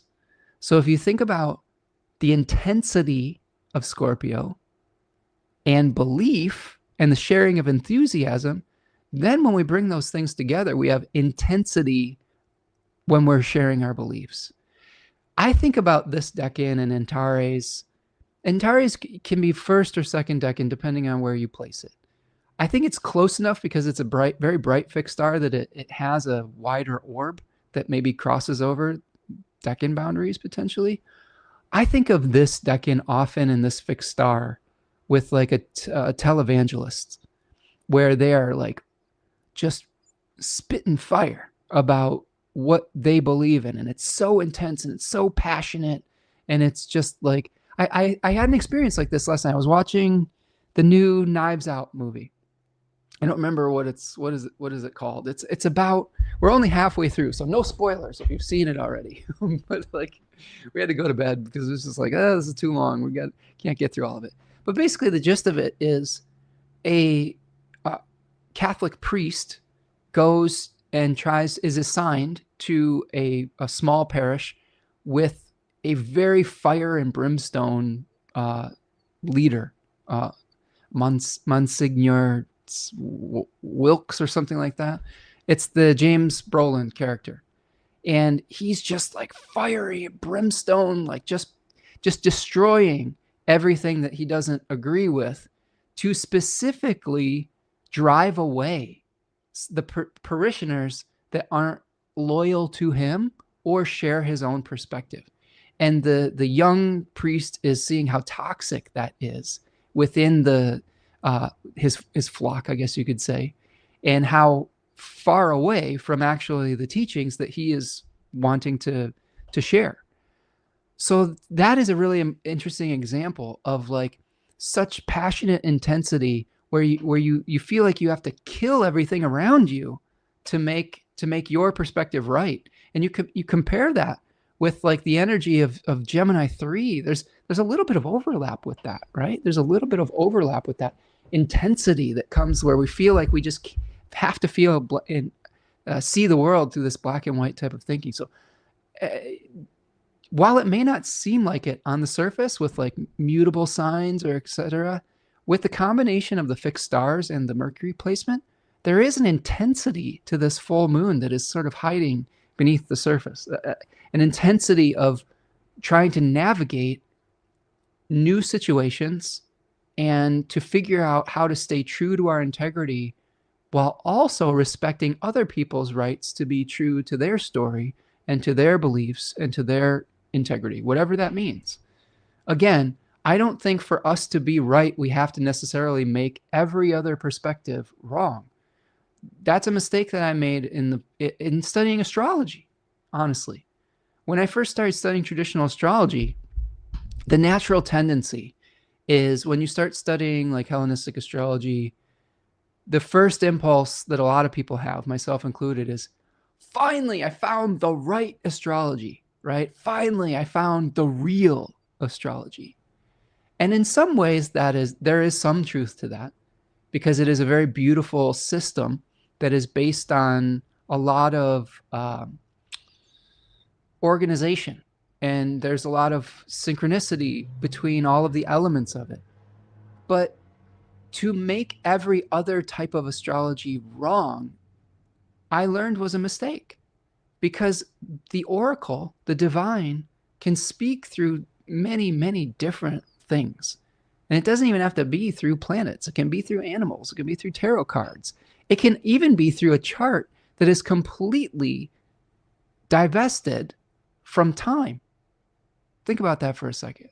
This is what I learned through Jeffrey Cornelius, The Moment of Astrology, a great book everyone should read if you haven't yet, where he was talking about the chart was an oracular experience in and of itself, where like sometimes a chart was speaking to someone who was doing research in an ancient book, and what they were looking at was talking about the experience they were having in that moment, and that chart had no time relationship to the person who was looking at it in the moment, other than maybe we could even see that maybe there was something activated in that moment that made them look at that chart. Do you see what I'm saying? Like, it's really fascinating. That's how people do horary, right? So I think that there's a lot of ways of experiencing communication with the divine. And when we feel like we're the only, we have a patent on the truth with a capital T, it's very easy to be humbled in that situation. It's very easy to create conflict when one does not necessarily have to. I'll tell you what, friends, I was really surprised at the conversations I had this week with someone who is a practicing Catholic about magic, about astrological magic, about some pagan practices. It was really refreshing. And we were able to find some common ground, even if there were some things that we actually didn't agree on. There were some things that we didn't agree on, specifically around dominion and around the way that we treat the planet. But there was common ground. And I think that we can find those common grounds with people, try to agree to disagree if we're not hurting each other on the things that we don't agree on. But I think that's a good way to think about this energy here with Antares, moon in first decan of Sagittarius. How can you share your truth without necessarily making someone else's truth wrong, without othering it, without destroying it? We'll talk about Antares more in a second here. Annie says, I need to check Vance's chart. He's on the chopping block because he's vying for POTUS by both the hand that bites, biting the hand that feeds. Yeah, he's problematic in his own way. He's completely bought out by a billionaire named Peter Thiel, who is not a very good person. He's like the ultimate surveillance state fascist, he's on my shit list because he's utilizing the language of Tolkien to name his bullshit Palantir like company that wants to create a surveillance state. And I think bastardizing Tolkien, who was about as anti-fascist as you can be, literally went to war to fight fascism. Like it's almost unforgivable on some level. So yeah, if you want to know what Vance is all about, go do your research on Peter Thiel, because he's completely in the pocket of that oligarch. The prophet, yes. Like a fantastical fanatic visionary. Ironic that Sagittarius has aim for what others can't see. Now that I'm thinking of Atreyu in a never-ending story where the narrator speaks directly to him. Yeah, that's a good perspective, right? All of us who have 80s trauma, like with Artax drowning in the... That's interesting, right? Because Sagittarius is a centaur, and like we've got that Atreyu Artax relationship and the loss of his beloved horse. And yeah, I think like being careful what we're aiming for. I think knowing what we're aiming for is important so that our energy doesn't get scattered in a million different directions. But the pursuit of that goal, what we're aiming for, of not pursuing it ruthlessly. The Antares nemesis is obsession, ruthless obsession. My favorite Antares example is Michael Jordan, Michael Jordan had the moon at about 9 degrees Sagittarius on Antares as the ruler of his ascendant in Cancer. And he was ruthlessly driven to win. And it made him one of the greatest all time. It also led to some really difficult experiences. He had a gambling addiction. He was ruthless about his competitiveness. He couldn't just leave the competition on the court. He had to take it to the golf course. And he got himself into a lot of trouble with gambling and gambling debt. And there's some conspiracy theories that the death of his father was connected to his gambling debt, which is really sad and unfortunate. His father was murdered. And there's some people that believe that he was murdered by the mob or the mafia that Michael Jordan owed money to from gambling debt. So not confirmed. So it's just a theory, but he has also rubbed a lot of people in his life the wrong way. Like he had such high expectations for teammates that he was kind of an a-hole. And yes, he ascended to the heights of his profession, but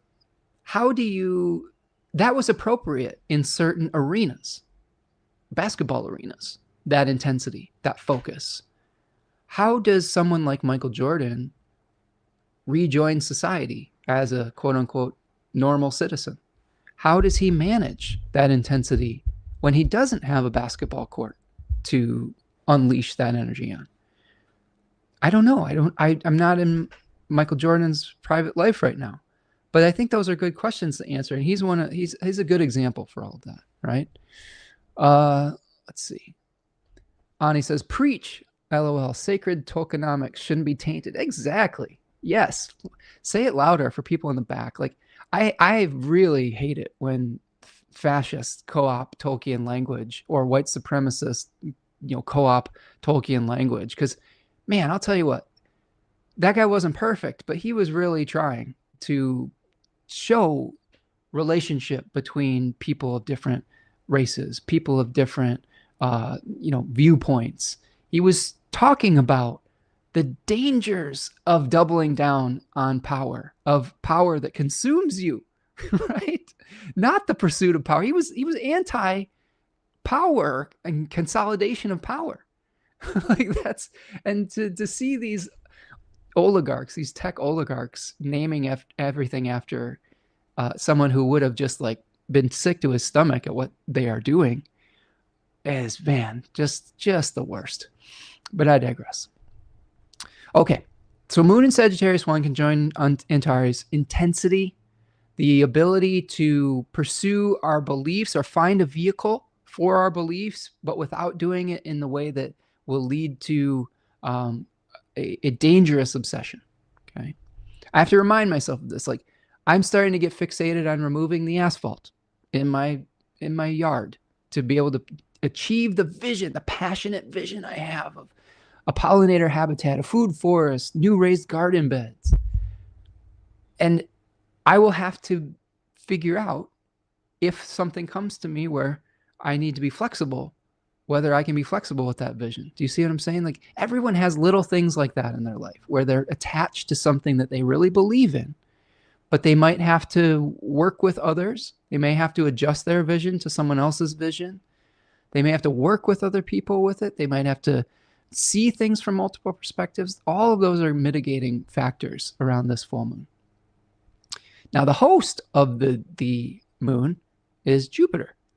And Jupiter is hanging out in the third 10-degree section of Cancer. And this is an exalted Jupiter.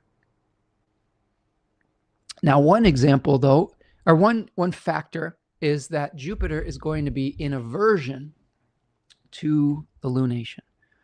So Jupiter's wanting to provide the types of themes that we're about to talk about, but there might not be an open line of communication to the sun or the moon with Jupiter, unfortunately. So we might have to do things in a different arena to get to the place that Jupiter wants to get to, potentially. The Jupiter theme that we're exploring right now, Austin Coppock calls this deck in the overflowing cup. Book of Thoth calls it the Lord of Luxury. The challenge that we're experiencing, I think, at this full moon is, are we able to have the resources necessary to carry out our luxurious vision. Now, another example of this, my beautiful daughter is going to a dress fitting tomorrow for her upcoming wedding. I wonder what how her vision and the ability to carry out that vision, how that matches up. You know what I'm saying? Like I'm sure that there will be some luxurious types of things presented at that. Same thing with my garden project.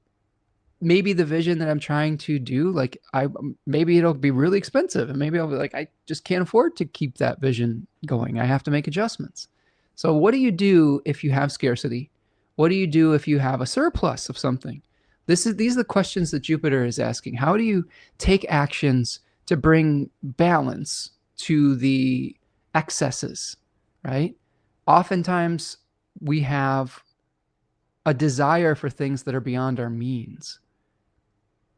And we have to find alternative ways to carry out this, the essence of what our vision is.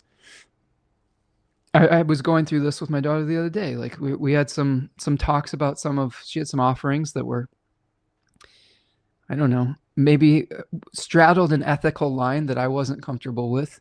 And they were aimed at a certain faction of society that maybe could afford them versus ones that couldn't. And the message was a little bit misconstrued as far as what her intentions were. And good on her. She was able to pivot and to admit that it wasn't landing the way that she intended, and she shifted course. Like that's the really important part of this. If the actions that we're taking aren't creating the results that we're intending, it's okay to admit that and to shift course. I wish that quality was more prevalent in our society today, instead of all of the doubling down on stupidity that we've seen in our political structure and in just daily life as well. So I don't think people are going to drag you down. Like if you make a mistake, or if you lack information, or lack someone else's perspective, and then you finally get that information and get that perspective, and then you shift course, I think people are pretty forgiving of that, and for the most part, because that shows growth and it shows humility. So how do we move away from a place where we feel like we have to have the very best of everything all the time, at the expense of others, or the expense of our integrity, or the expense of the planet? Really?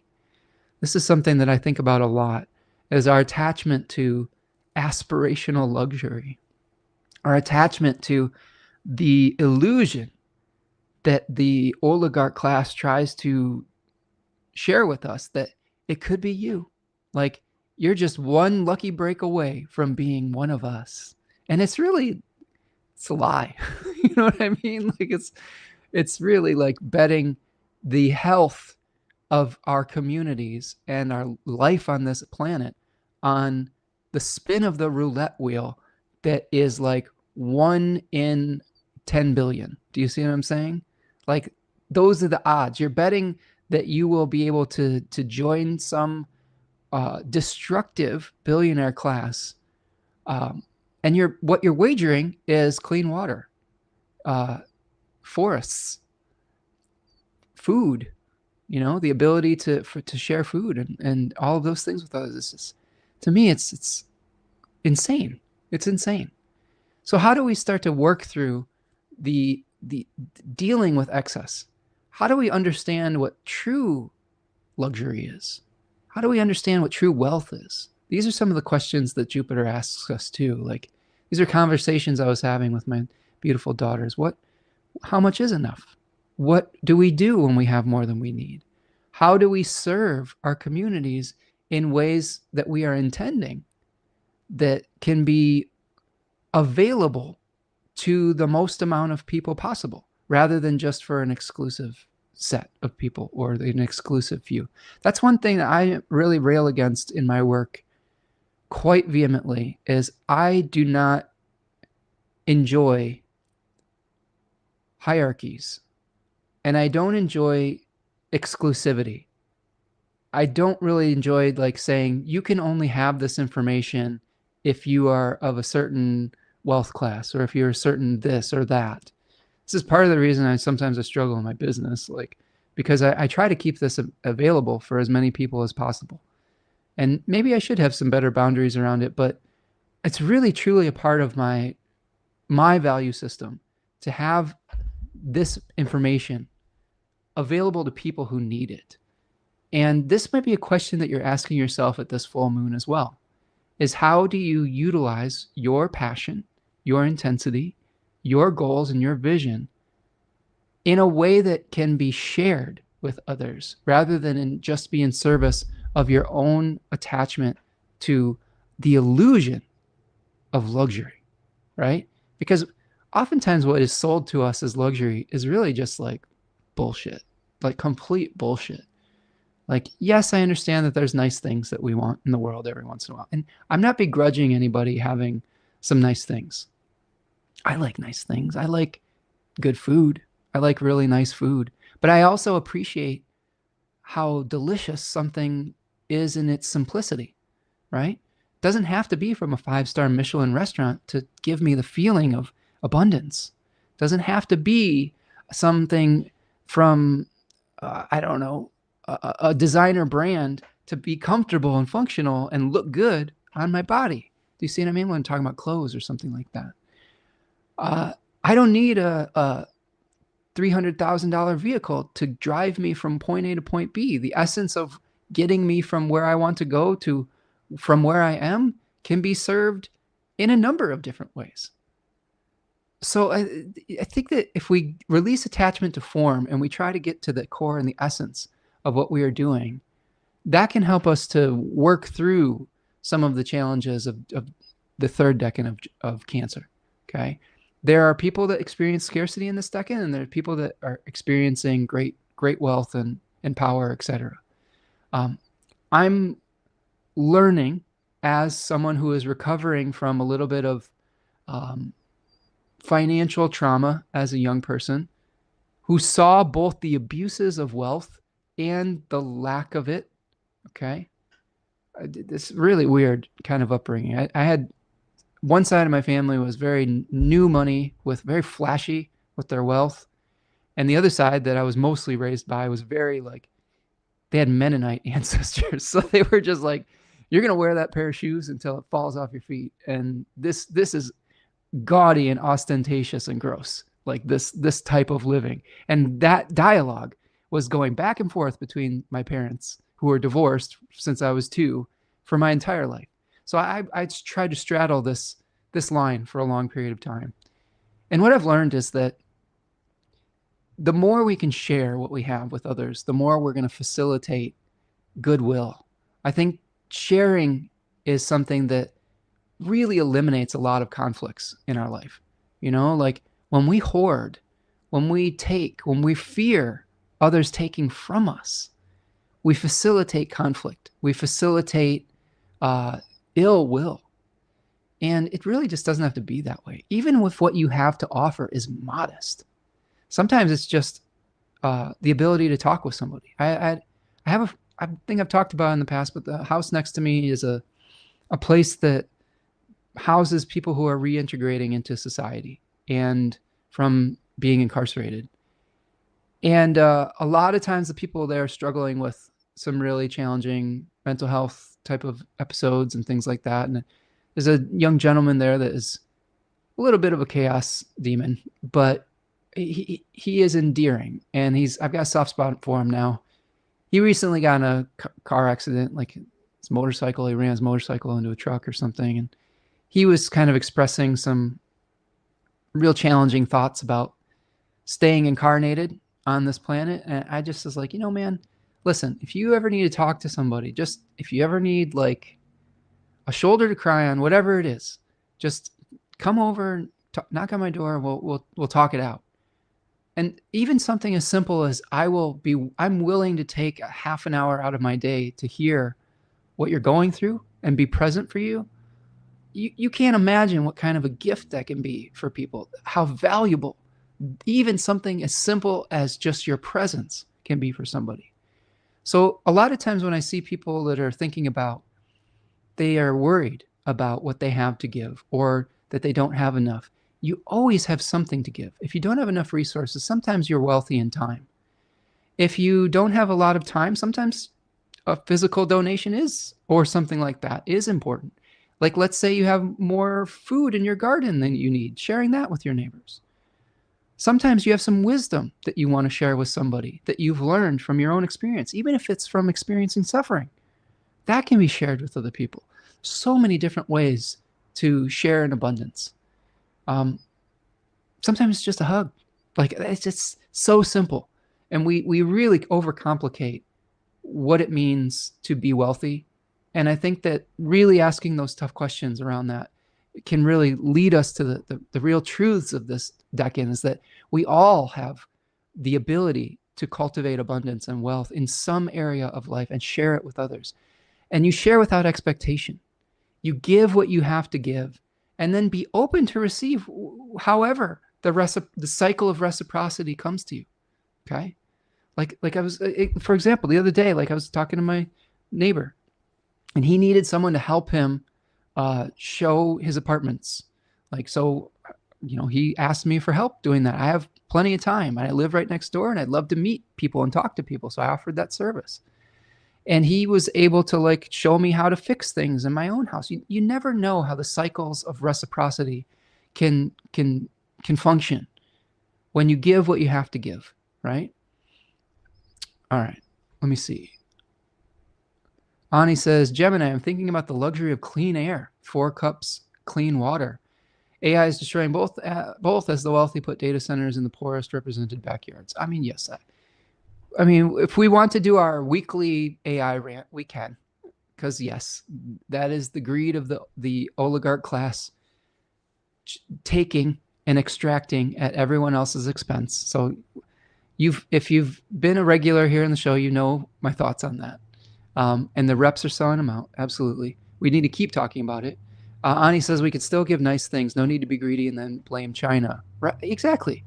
Here's the thing. China's a nation of billions of people. I'm going to be probably pretty clear thinking that I don't think all those billions of people have, the ill intention of Americans in their minds 24/7. They're probably just trying to live. They're probably just trying to figure stuff out, just like we are, right? I will also say the citizens of a country are not their government. I think this is something we have to really consider when we're talking about global politics too. I've been connecting with a lot of people internationally, not only through this channel, but through other channels and I was talking about a game I was playing where I was conversing with people in other countries. And what I'm realizing is that these are people that just go into their jobs, trying to take care of their families, trying to just pursue whatever is important to them. And many of them are victims of games that power plays, right? Even if it's a country that we quote unquote are in conflict with, it's so stupid. Borders are just so imaginary and made up, like we're just inhabitants of this human race, of this planet, of life on this planet, of the unified ecosystem. And once we start realizing that and start working together towards shared goals rather than just this illusion of separation, life would just be so much easier. I just walk around my neighborhood. I live in a beautifully diverse city called Ypsilanti. And it's just this bubble of like, it's quirky. Don't get me wrong. There's a lot of characters in this town, but people are just going about their business. They're just planting their gardens, hanging out, talking to their neighbors. There's all sorts of diversity in this town, and they somehow find ways to make it work and to get along. And it shouldn't be that complicated, is what I feel about it. Sergey says, I think a lot of us got traumatized by childhood scarcity. Absolutely. Many of us did, right? Like I said, I've seen both sides of it.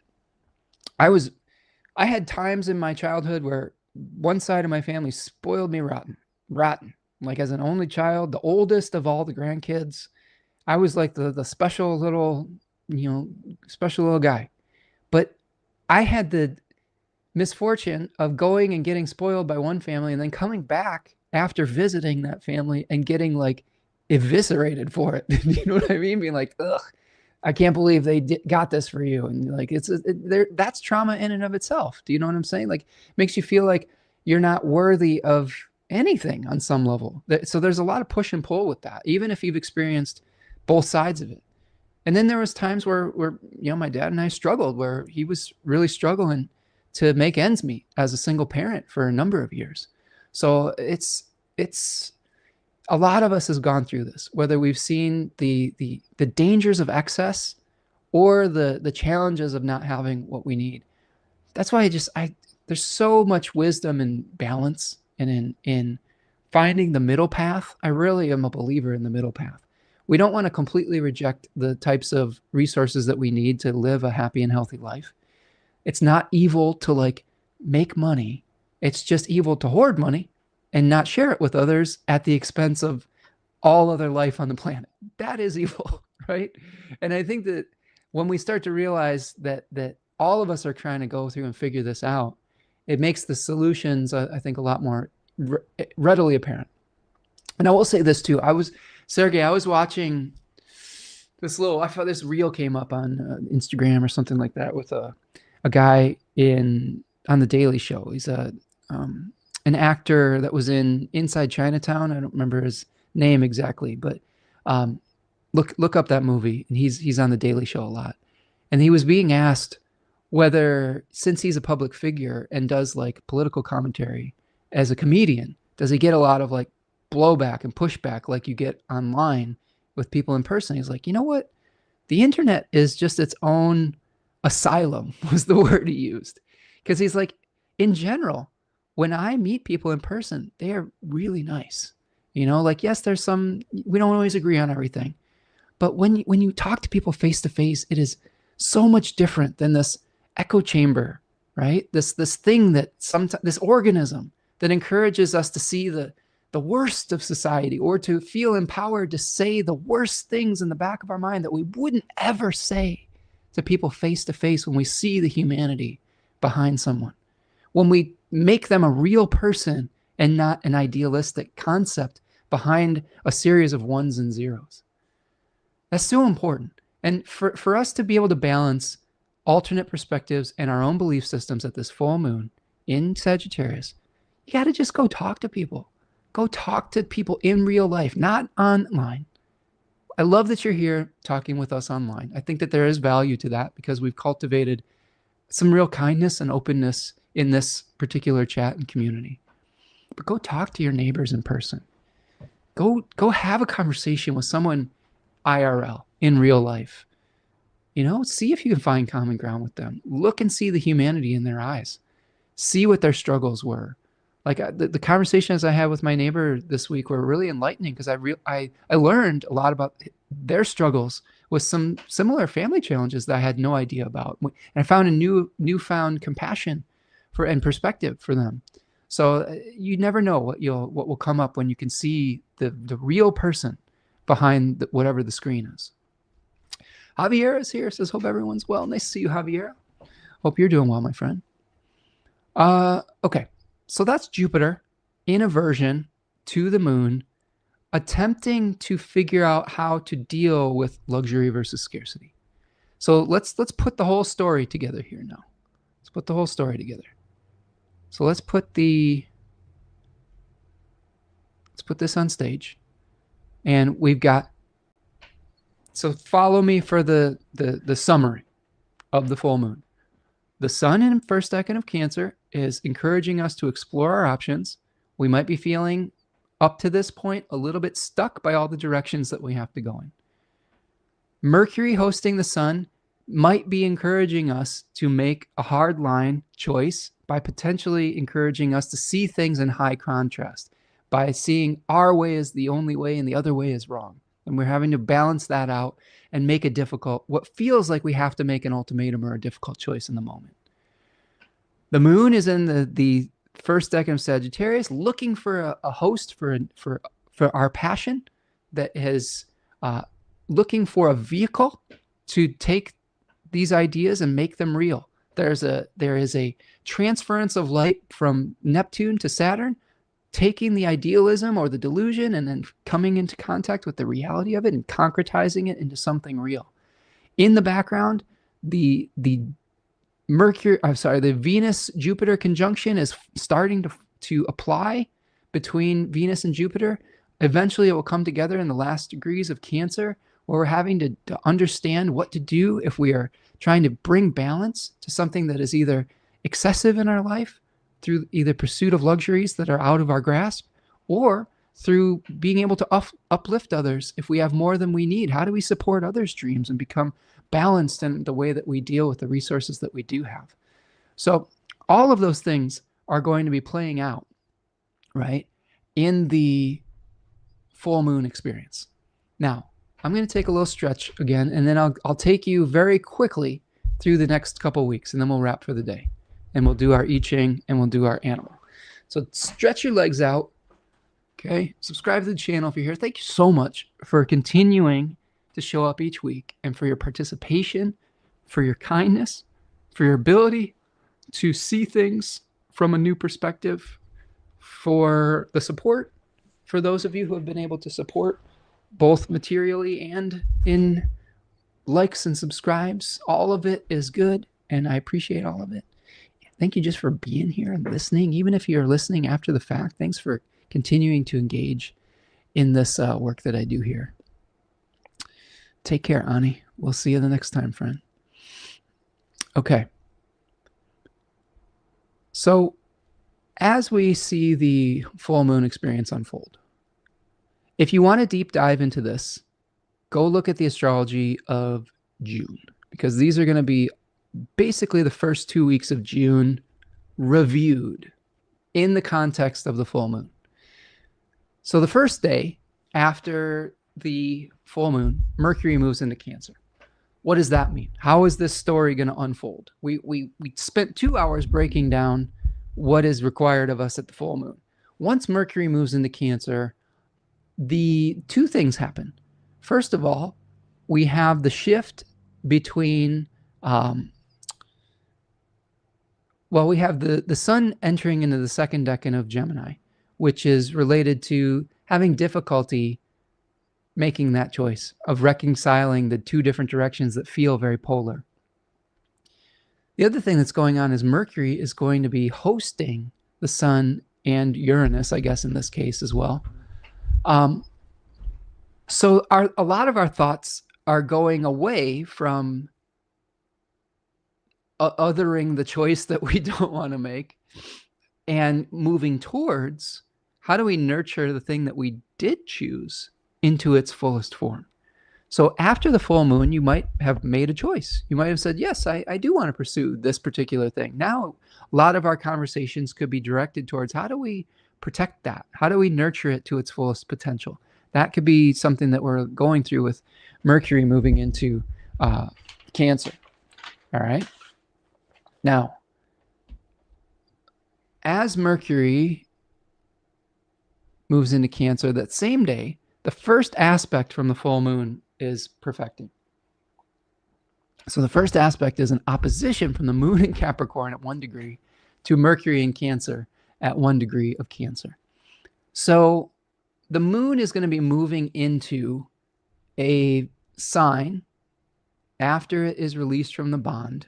Okay, 15 degrees. So here is the 1 degree opposition here. This is on early hours of Tuesday, late Monday, early Tuesday. So we've decided what we want to pursue. We've gotten passionate about the idea. We've tried to sell it to the people that we need to get on board with it. And now we're thinking about what are the resources that we need to bring it into fruition. And we might realize with the moon moving into Capricorn that this is a little bit of a barren land, I guess you could say. We have to weigh the pros and cons of where we want to do this project, whatever it is. Do we have enough resources? The square with Neptune, unfortunately, and I don't want to call this into existence because I have a project that I would really like to be successful. But the part of my brain that is astrologically based is like, there's probably going to be some compromises I might have to make on my garden project. Probably because the estimate that comes back is maybe a little bit pricier than I am willing to invest at this time or have the resources to invest in. If I'm being honest with myself, the the guy that's in charge of it is he's working on his own project with his building, and I'm kind of trying to shoehorn my project in with his. And he is a person of many more means than me, and we'll see if the people that he's working with are affordable or not. We'll see. But that might be some kind of conversation that you have to have is, do you have enough? Like, are you able to nurture this project into its fullest form? And maybe how can you pare it down a little bit if you don't have what you need? That could be a conversation with that. Mercury will trine the North Node and square Neptune on the 3rd. So this is just a continuation of this, where we're seeing, the moon kind of moving through Capricorn, but Mercury is starting to square Neptune on the 3rd here. So when you are trying to get all the protection for your project, be realistic about what you can handle and how much energy you can sustain. All right. Trining the North Node, I think that part of it is be open to a plan that might not be the original plan that you had. With the North Node in Pisces, sometimes the universe has a better plan than the one that you have rationally. Don't get attached to the form of the plan. If the essence is still happening, the form can be different. So here's like an example in my case. Just I'm preparing myself for this. Let's say that the estimate I get for removing the concrete to create a native pollinator habitat garden in my yard is too expensive. I could alternatively maybe look to another contractor, or maybe I would figure out how to do it myself. Maybe I could get a concrete saw and cut it up and get a sledgehammer and sledge it up and save myself however many thousands of dollars that they might want for this. If it's under if it's up under, I don't know. I don't know what it needs to be under for me to feel comfortable with it. But I do know a number that I would not be comfortable with. Maybe it's quote unquote God's plan, right? Maybe it'll teach me skills that I need to learn how to do this in other areas of my yard. There's multiple sections I would like to remove eventually. So maybe the square with Neptune, maybe the tension that we feel with the moon, Mercury, and Neptune leads to an alternative solution where we have to surrender to something that is maybe different than what we had originally anticipated at the full moon. Maybe this is also true with my daughter and her dress fitting. Maybe there's a certain dress that she loves, and it's, I don't know, maybe the fabric doesn't fit right, or maybe it has to be tailored a certain way, or maybe it's way too expensive and she wants to have an alternative one that isn't exactly what she decided on, but it ultimately becomes the best thing. Do you see what I'm saying? Like this to me is how do you compromise on your vision when every single element of it isn't exactly what you want, right? Mare is here. What's up, Mare? Says hi from Maine. Paintings by Mare is here. Listening while painting. I love it. I love it. Is that a hawk or an owl? It looks like a hawk on top of a. It's cool. It's either. I'm leaning in. Is it a snowy owl or is it like a red tail? It's cool. Whatever it is. Mare is an excellent painter of all things nature, and have some really. She does great pet portraiture and then nature portraits. So check her out.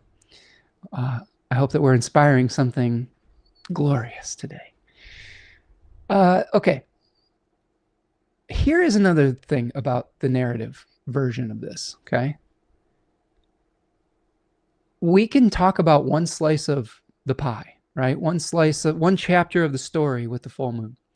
When we look, the reason I like to contextualize this with a couple weeks out is because it prepares us for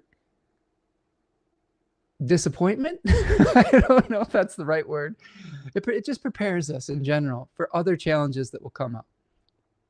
That being said, on the 7th, Venus is back in bounds. So to me, this could potentially be, when Venus is back in bounds, it's starting to make an application to Jupiter. To me, this is the, well, you had a vision about what you wanted to do. Maybe you ran into some limitations. Okay, maybe that vision was a little bit outside the box of what you would normally attempt, right? And now that Venus is back in bounds, there's a little bit more of a realistic vision. There's more of a realistic, like affordability question around something, or a realistic expectations within a relationship or something like that. So this is part of the story where we go to passionately pursuing our goal, maybe meeting a little bit of resistance after the full moon, and then Venus going back in bounds, starting to maybe pursue something that's maybe a little bit more reasonable than what we were originally intending. Oh, Mare says a leucistic red-tail hawk. That's what was getting me. I said it looked like a hawk, but it was all white, right? So like kind of almost like a albino red tail on some level. Not quite albino because there's some color, but leucistic, I'm assuming, is just a color variation, right? That's very cool. Very cool, Mare. Did you see one of those? I'm curious because that would be amazing. That's sort of like a spirit hawk, right? That's like the white stag kind of experience, but with a hawk. And you being here with that is sort of like the divinity of the messages we're channeling today is kind of spoken to by that, I think, on some level. All right, after Venus is back in bounds, we have the last quarter moon at 17 degrees of Pisces.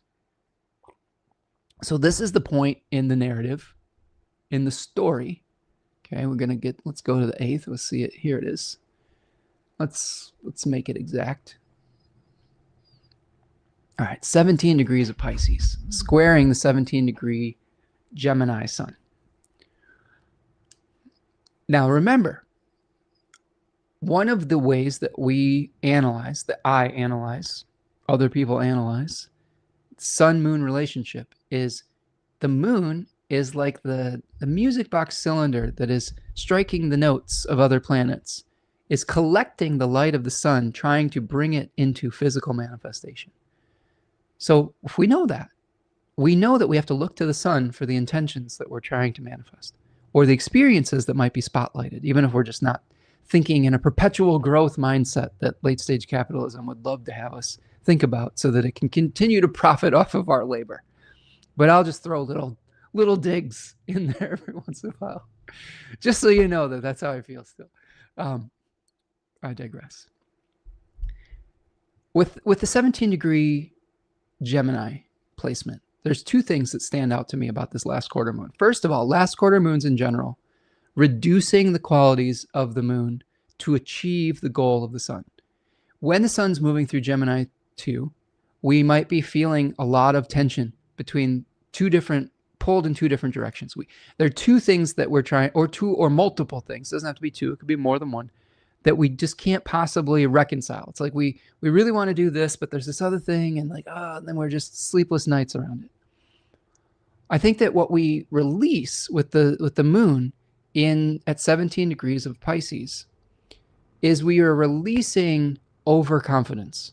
That decan, the challenges of that decan are like just saying, well, let's just go for it and we'll just have faith and it'll work out. And in some cases, that's the right way to approach it. In this case, I think we need to be a little bit more discerning. I think we need to be a little bit more, let's think a little bit with our head here and not necessarily just with the leap of faith type of experience. And that might help us to make a more rational decision at this last quarter moon. The other factor is that there's a fixed star at about 16, 17 degrees of Gemini called Rigel or Rigel. I still haven't found the pronunciation I'm comfortable with on that. And that's a fixed star in Orion. I believe it's in a belt of Orion. No. It's in the foot. It's in the foot of Orion, excuse me. And it's the foot that is stepping into the river Eridanus, the first step towards humility of the hunter Orion on his journey to become the humble Hercules. Those two constellations are connected by the river Eridanus, the river of experience, the river of humility. And that hunter is starting to gather knowledge and wisdom through experience and eventually become the kneeling one, which is Hercules in the sky. So the way that I experience Rigel, I'll just settle on that for today, because I have this on my Venus, it's like drinking from the fire hose of information. It's like just you're overwhelmed with data, okay? And this could be a time where we're just overwhelmed with data and we just have to start parsing through it. And what we don't want to do is just say, It's just all data. Let's just push the button and go forward and whatever. I think that's the mistake here, is you really want to like process it and figure out what the reality of the situation is without taking the hubristic leap of faith and doing something that you're not ready to do. That's the other thing that is related to Pisces too, is the Sorcerer's Apprentice, where you're trying to do something that you're not really trained for yet. You might need some more training at this last quarter moon. And that's okay. It's okay to ask for more questions and to ask for help. If you make assumptions about what you're working on, that could lead to disaster. I think this is the releasing of assumptions. Mare says that's the title of painting. Spirit Hawk. There you go. Right? There you go. Oh, confirming our spiritual leanings with this hawk here today. Javier says, I saw a huge wild white rabbit yesterday. Careful, don't follow it. You might end up in Wonderland. Okay. All right. So on that same day, Uranus is going to be emerging as the morning star. So the realization that you have at a point of conflict with the moon and the sun here, Uranus is going to be going at that 15 degrees separation from the sun. So something really might be showing you that you need to take a different perspective on something, right? Uranus could be a flash of insight with new information that you hadn't anticipated. I mean, Uranus is coming towards the bending of the nodes too, which it's moving away from the north node of increase and moving towards the south node of decrease. We may need to start processing all the information and just starting to concretize something into form by not necessarily having every element open-ended. I think that's another thing to think about. Venus is going to conjunct Jupiter on the 9th. I am looking forward to this. This is one of the nicest kind of aspects that we often will experience in the sky, the Venus-Jupiter conjunction, although it's not always perfect. But in this case, Jupiter is exalted. This could be where the elements that we need come together to take action, whether it's through getting what we need to eliminate scarcity or through finding the right vehicle to share our abundance and our wealth with others. So don't just merely think of this Venus-Jupiter conjunction as, ooh, I'm going to get some good sky goodie. It could be that you could be the channel for something positive for someone in your community through your generosity. I think that's really the gift of this, is you could be facilitating someone else's dream through sharing your abundance with others, whether it's resources, whether it's knowledge, whether it's time, whether it's compassion. It could be all sorts of things. But I think the elements of coming together, being able to receive and to be able to take actions that will bring us closer to the goal, are really nice with Venus and Jupiter conjoined. Be careful about overdoing something. The danger of this, if you're just not on the spiritual wavelength or on the pronoia wavelength, the ananke of this, being overindulgent with the things that we want to pursue, pursuing a luxury that is, I don't know, just very excessive. There could be something that's too much of a good thing with this conjunction, right? I think that even though we think of these benefics as positive, think about when you have too much moisture and you overwater a plant, it starts to wilt or it starts to mold. Think about when you have too much cake. If you have too much sugar, what started off tasting good can make you sick. So there is also the possibility of this. I think that it's a little bit more innocuous because Jupiter is in such good shape. So I think that some of the risks are mitigated, in my opinion. But just be aware that something that is delicious or that is good can end up being, you know, we can feel over it. That's the other thing with Cancer 3.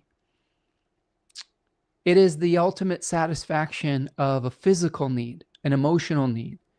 And eventually the transition to Leo is, how do we start to find purpose that is outside of our physical bodily needs? So you may have more than enough physical things around this period of time. And this might be encouraging you to feel like, is this really all there is? There's a boredom quality to Cancer 3 that is sort of the boredom before the breakthrough. I like to call that. You know, you're just like, I'm over this. But that feeling is important. That ennui is important because it will help you to find a new sense of purpose and meaning that might be based non-physically. Maybe it's based in service. Maybe it's based in creative expression rather than pursuing physical or material needs. Sergey says, I'm so tired of the nodes. I've got them activating my solar return charts and partile conjunctions for 4 years in a row. Just laughing. Not laughing at you, Sergey. I'm laughing at being tired of the nodes. We're never going to escape the nodes, friends. They're always going to be somewhere. And we're always going to have eclipses, you know, when the sun and the moon are, you know, in proximity to those. So how do we make friends with the nodes, Sergey, more than how do we become exhausted by them? I'm sure that like there are probably parts of life where certain nodal positions are definitely more challenging than others, for sure. But how do we find the balance between increase and decrease? How do we accept that there will be things that are going to flow out of our life and that there will be things that come in? And how do we make sure that we have the balance between those two things? To me, that's the way to do the nodes consciously, is not through leaning into one side or the other as evolutionary astrology encourages us to do. That's one thing I do disagree with them about. I think it's through finding the harmony between the increase and the decrease, of cycling through like the Tao does, with the increase of the light and the increase of the darkness, or the decrease of the darkness, and that there's a little seed of its opposite in each of these. So when we increase, like say, let's take Pisces for example here, when we increase our ability to surrender to a divine plan that's better than our own, sometimes that actually helps us to manifest something into form, like the opposite Virgo would want to do.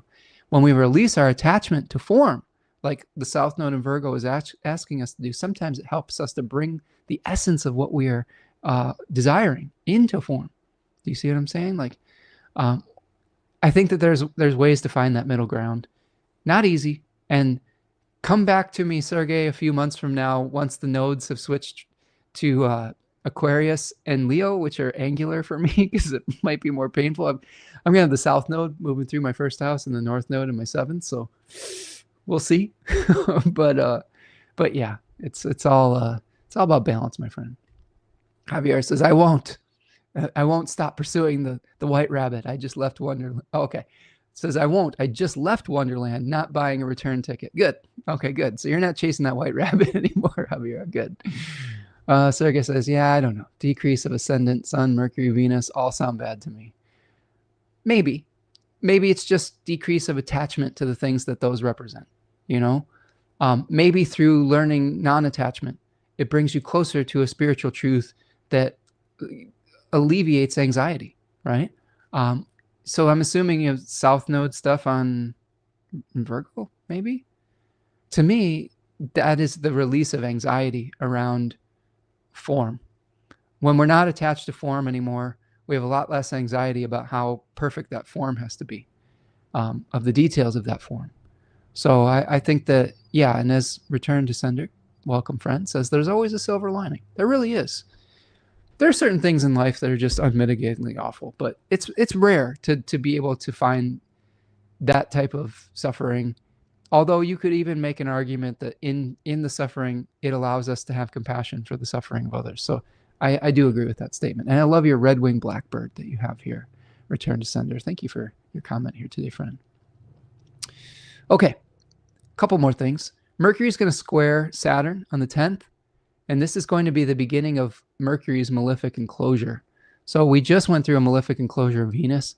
Now Mercury is heading into malefic enclosure for about 2 weeks. So a lot of the challenges that we're going through with Venus are going to be revisited through the lens of Mercury.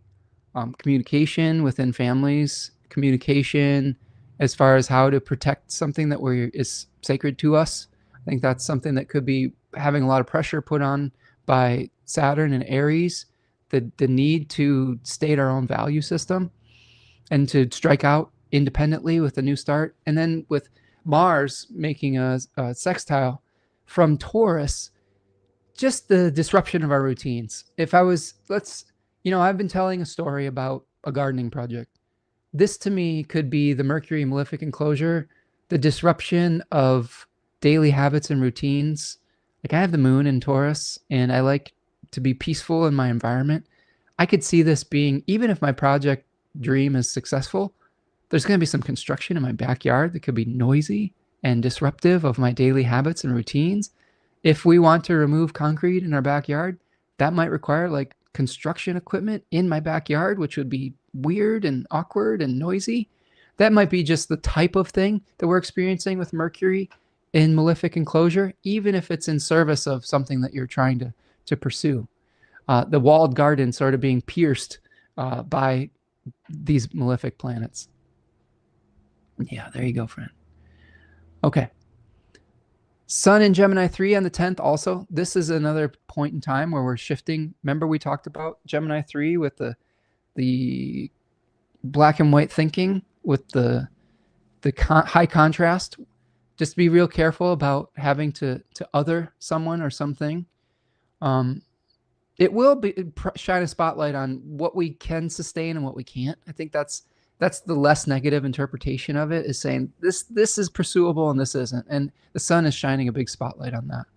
And on the 12th, Uranus is at the bending of the nodes. So this is that point where we're getting to the peak of increase and we're moving towards decrease in our Uranian ways of thinking. Now, if we want to humor Ani, not humor her. I'm just kidding, Ani, if you're listening to this later. But Ani was talking about AI data centers, and we often will take a huge dump on them here, rightfully so in a lot of ways, because we're concerned with the planet and the resources and life that is not just human life, but other life on this planet. And a lot of those things are under threat. I do think this is a moment where the Uranian hubris around, I feel like a lot of Uranus and Gemini can be tied in with AI and surveillance and communication and things like that. Again, go back and watch my Uranus and Gemini broadcast that I did a number of months ago. So if you search for that, I do a deep dive on Liz Green's The Art of Stealing Fire and talk about it through the language of Gemini. And part of that is the hubris of trying to be godlike. And I think that a lot of these tech oligarchs do consider themselves like semi-divine and are trying to steal something divine, like the ability, like the Palantir. Like Palantir was an orb in Tolkien that you could see everything that was happening around you, but it really responded to the intentions of the watcher, right? Like it filtered it through the watcher's consciousness. Like if you think about that with Denethor, if you're Tolkien fans, Denethor was only shown what Sauron really wanted to show him. You see what I'm saying? It was like a mind control device. And I think that when we're trying to observe everyone through AI and these surveillance types technologies, and when we're destroying the planet to do so, communities are rightfully starting to push back. Like I've been reading a lot about the one in Utah, which is, I don't know if you all have heard about this, friends. That one's really scary. That one's like a data center that is roughly the size of Manhattan. Think about that. Manhattan, like 1,000 football fields or something like that. And it would raise the nighttime temperature like by like 20. It was some crazy like amount of degrees. Like it would raise the temperature of that area and increase its heat pollution and water consumption like exponentially. And that to me is wild. And the hubris involved with that is insane.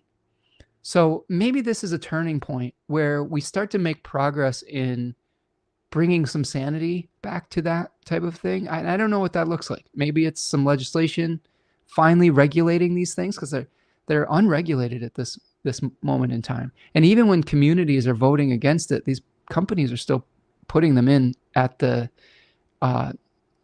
in spite of what the community wants. So we'll see what that looks like moving forward. But that's a pretty pivotal moment for communication and for technology, but a peak of increase and a movement towards decrease. Mercury enters its retrograde shadow at 16 degrees on that day also. So we're getting ready for a Mercury retrograde at the end of June in the sign of Cancer, in the third decan of Cancer, questioning our excesses, and then retrograding all the way back to the place where we're questioning how we protect ourselves and our sensitivities and our projects so that they can be nurtured to their fullest form. So this could be the beginning of like asking questions of how do we get over the finish line with something, and are we spending too much money? That could be what the Mercury retrograde is all about. Venus moves into Leo on the 13th. Okay, so a shift from the ability to see just an attraction really more towards utilizing our spotlight. How do we wield our attention and what are we using it for? It starts off in opposition between Venus and Pluto, though. So the question of visibility versus being scared of being visible is something that could come up with all of the planets moving into Leo this year because of the oppositions with Pluto. So we'll break that down as we get closer to it. That gets us to the new moon in Gemini at 24 degrees on the 14th. So this is the new moon on the 14th, which is Trump's birthday. So we'll see what happens. But this might be the beginning of like understanding what another choice that we have to make, where we have to move forward, the real choice that we have to make. To me, this full moon is almost like feeling like a false choice, ultimatum energy, a false completion. It's not the end of the choice. It is the very beginning of it, to be honest with you. It may feel like we have to intensely pursue a certain direction, but as we've seen in the astrology between this full moon and the new moon in Gemini 3, there's a lot that could happen that could shift our intentions and shift our actions. And this new moon is actually the real seed that's being planted, where we say there's no really going back on this one, right? So that's where we're trying to get to with that. That same day, Mercury is back in bounds. So if you're having some challenging mercurial significations, communications, etc., Mercury is going to be acting a little bit more, quote unquote, normally around this period of time, but it's getting ready to retrograde. So I guess those are kind of competing influences. That is what I've got for you for the astrology part of today. We're going to end today with an I-Ching and an animal. Animal's crazy, huh? I'll just tell you. Before we get to that, make sure you've liked the video, subscribe to the channel, follow me on social media at Spencer Michaud. Make sure that you are going over to spencermichaud.com if you want to do a reading, or if you want to check out my webinars. I've got a lot of cool offerings there. Visit the store for that. Make sure you support my partner, Tanya Andrews at Third Coast Mojo. And then if you want to purchase Super Chat, you got a few minutes left to do that today, or you can go to buymeacoffee.com if you want to support the channel in that regard. All right, let's talk about the I-Ching. One hexagram. This was like the second kind of week in a row we've had just a singular hexagram with no changing lines. It's abundance. So here is the hexagram 55. And this translates to abundance. And this kind of makes sense with the Jupiter hosting in Cancer 3 in particular. Zenith, fullness, splendor, plenty, being generous, acting decisively, living in the present, making the most of the good times. The Judgment says abundance, success. The king approaches. Do not be sad. Be like the sun at midday. The sun at noon will surely descend as it has ascended. But in the meantime, it shines brightly, bestowing warmth and radiance on everything beneath it. In the same way, you now face a moment of rare brilliance and abundance. Everything is now possible. Relationships will flourish. Ambitions can be achieved. This is what I was thinking with the moon trining Neptune and Saturn. It's not necessarily a blockage. It's maybe even a concretization of something into reality. Do not worry that things will not always be this perfect. That's right. So that will only cause you to freeze up. That will only cause you to do the Gemini 1 position. You're like, oh, everything's too good. Sometimes we don't trust things if they're too good, right? If you mourn what has not yet happened, you will waste your opportunity to do good in the present. Therefore, the text advises you to be like the sun at midday, joyous, powerful, energetic, generous, and happy. Size up the problems before you. Weigh the circumstances objectively. Then go out and take care of business. Success is assured. It is your time to shine. How can you make the good times last as long as possible? The answer, once again, is to take your cue from the sun. The sun is the very symbol of optimism and generosity. This is something that I wanted to lean into, maybe in future webinars or whatnot. But how do we become the most generous parts of ourselves through our solar decan? What do you have to give to the world, right? It does not try to keep its warmth and energy for itself. It spreads its light throughout the heavens, bringing clarity to everything beneath it. It does not worry that it will burn out someday. Rather, it gives freely, and then it gives some more. And in this way, all of life on earth is preserved and perpetuated.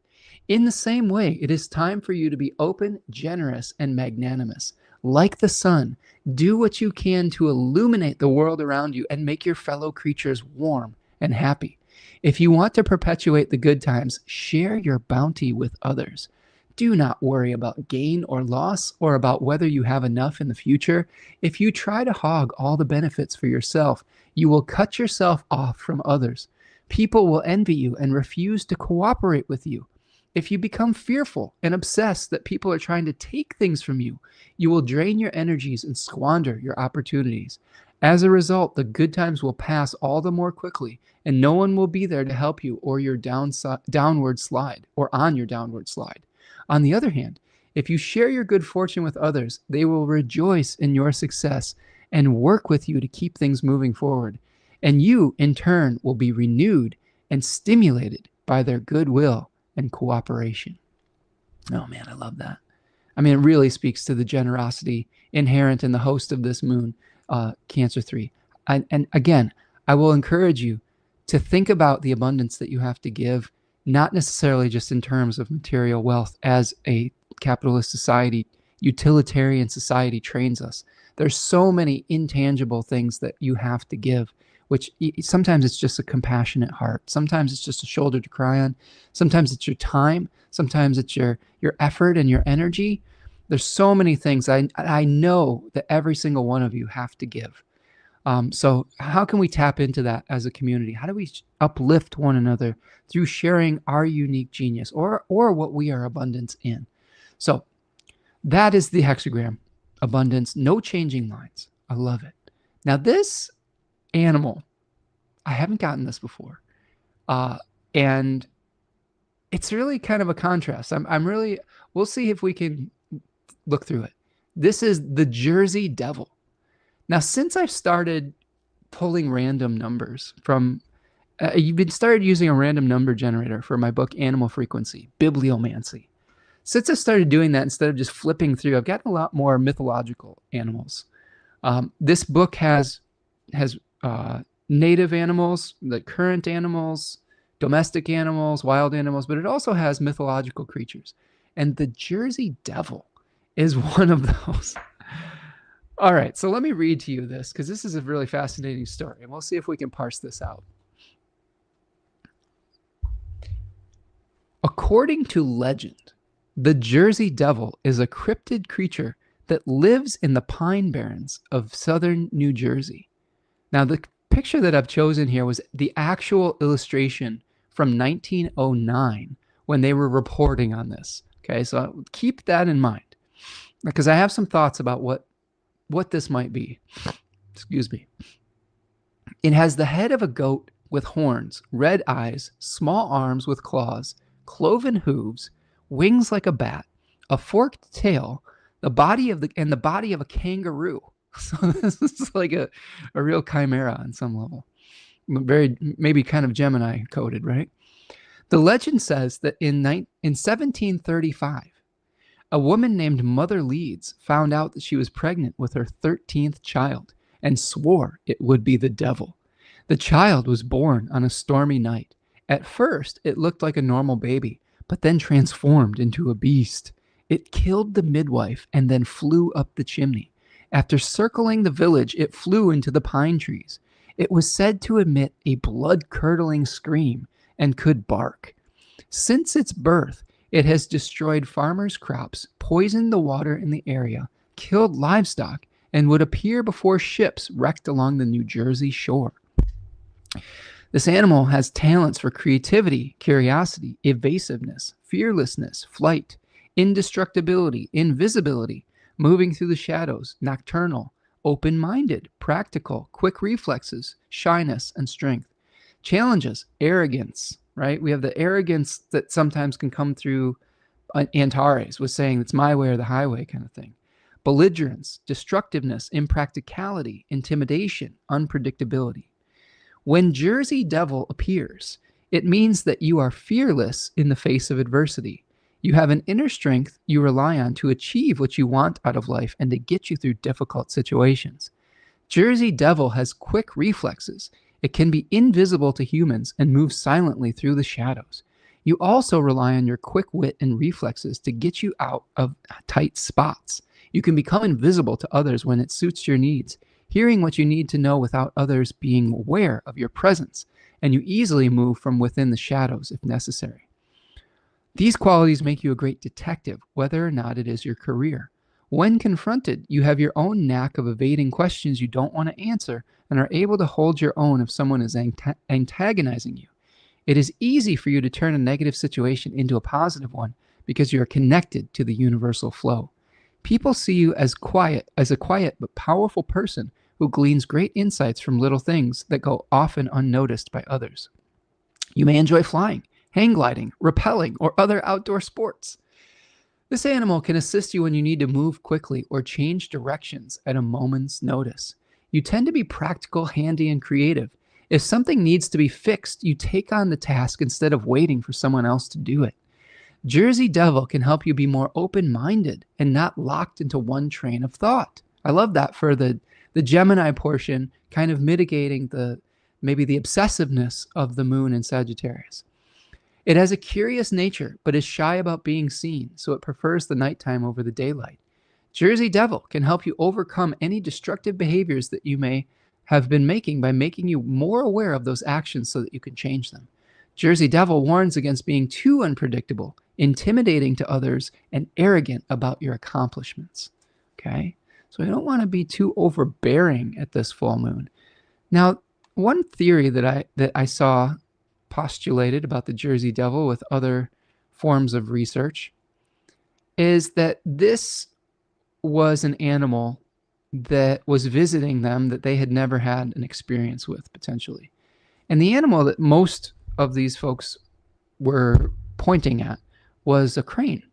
I don't know if any of you have ever seen a sandhill crane before, but they're these giant gray birds with long legs that look almost exactly like this, with a very pointy beak, sort of like this, with a red face that looks sort of devilish. And they make this crazy sound, especially in flocks. Like it almost sounds like ships rattling and like this, like it's otherworldly if you've ever heard a crane call. So that might be a secondary animal to look up around this with the Jersey Devil. The crane often talks about longevity, family loyalty, being able to work well with others. And maybe that's part of a secondary message with that. So look up some of the significations around the crane too if you're curious about that. All right, my friends, that is what I have for you today. Thank you so much for hanging out with me. It has been lovely. Thank you for all of your comments. Thank you for all of the insights that you've shared from your experiences. When we connect the astrology with our experiences, we become so much more powerful in our insights. And I hope that this full moon will serve you well. I hope that you are able to appreciate the gifts that you have to offer others, that through sharing what you have to offer, however grandiose or humble it may be, that you are doing the work of uplifting the people in your community and uplifting others around you. That to me is true wealth. This is something that indigenous cultures from around the world experienced wealth as. It was not what you had to accumulate and what you had to hoard. It was what you had to give to others is what truly made you wealthy. And I think that that's something that we can take with us through this full moon in Sagittarius. So that's what I've got for you today. Thank you so much, friends. Stellar Rendition says, love sandhill cranes. A family used to live near me. I got to see their beautiful mating dance and their offspring the following year. So magical. They live around me too. In southern Michigan, they are very much a presence around here, and they are very otherworldly, beautiful, beautiful birds, very, very awe-inspiring for sure. Javier says, I swear they make fun of this guy in The Simpsons, the Jersey Devil. Yeah. I think that the New Jersey Devils are actually named after them. Javier says, I saw a crane today. Well, there you go. There you go. And a deer. Okay. All right, friends. Thanks again for hanging out. We will see you, let's see, potentially next week. We'll see. I've been doing a little bit more of, I need another week off here and there. So I've been taking a little bit more breaks. So I hope that that's okay, that new rhythm is working out for everyone, because I need it in my life. I will still commit to doing all the new and the full moons and the monthlies, but I might be trying to incorporate some breaks into there. So if you see me, you see me. If you don't, I'll always post something that will help get you ready for the week ahead, right? That's why I like to incorporate the other week's astrology here. So even if I'm not live one week, that you still have something that you can look back to help prepare you for the transits. So thank you, friends, for being here. We'll see you the next time. And thank you so much for hanging in there. And be kind to yourself, right? Appreciate what you have to offer the world. And it's really going to smooth out your interactions with people. I really, truly believe that. Talk to people face to face too. Don't just interact on the internet. I love that we have this interaction on the internet, but get to know people in real life face to face. And I think you'll realize that they're going through a lot of the same struggles that you are, even if they have differences of opinion, or if their truth is a little bit different than yours in the moment. So kindness is the key. All right, friends, that's what I've got for you. Have a good one. Peace.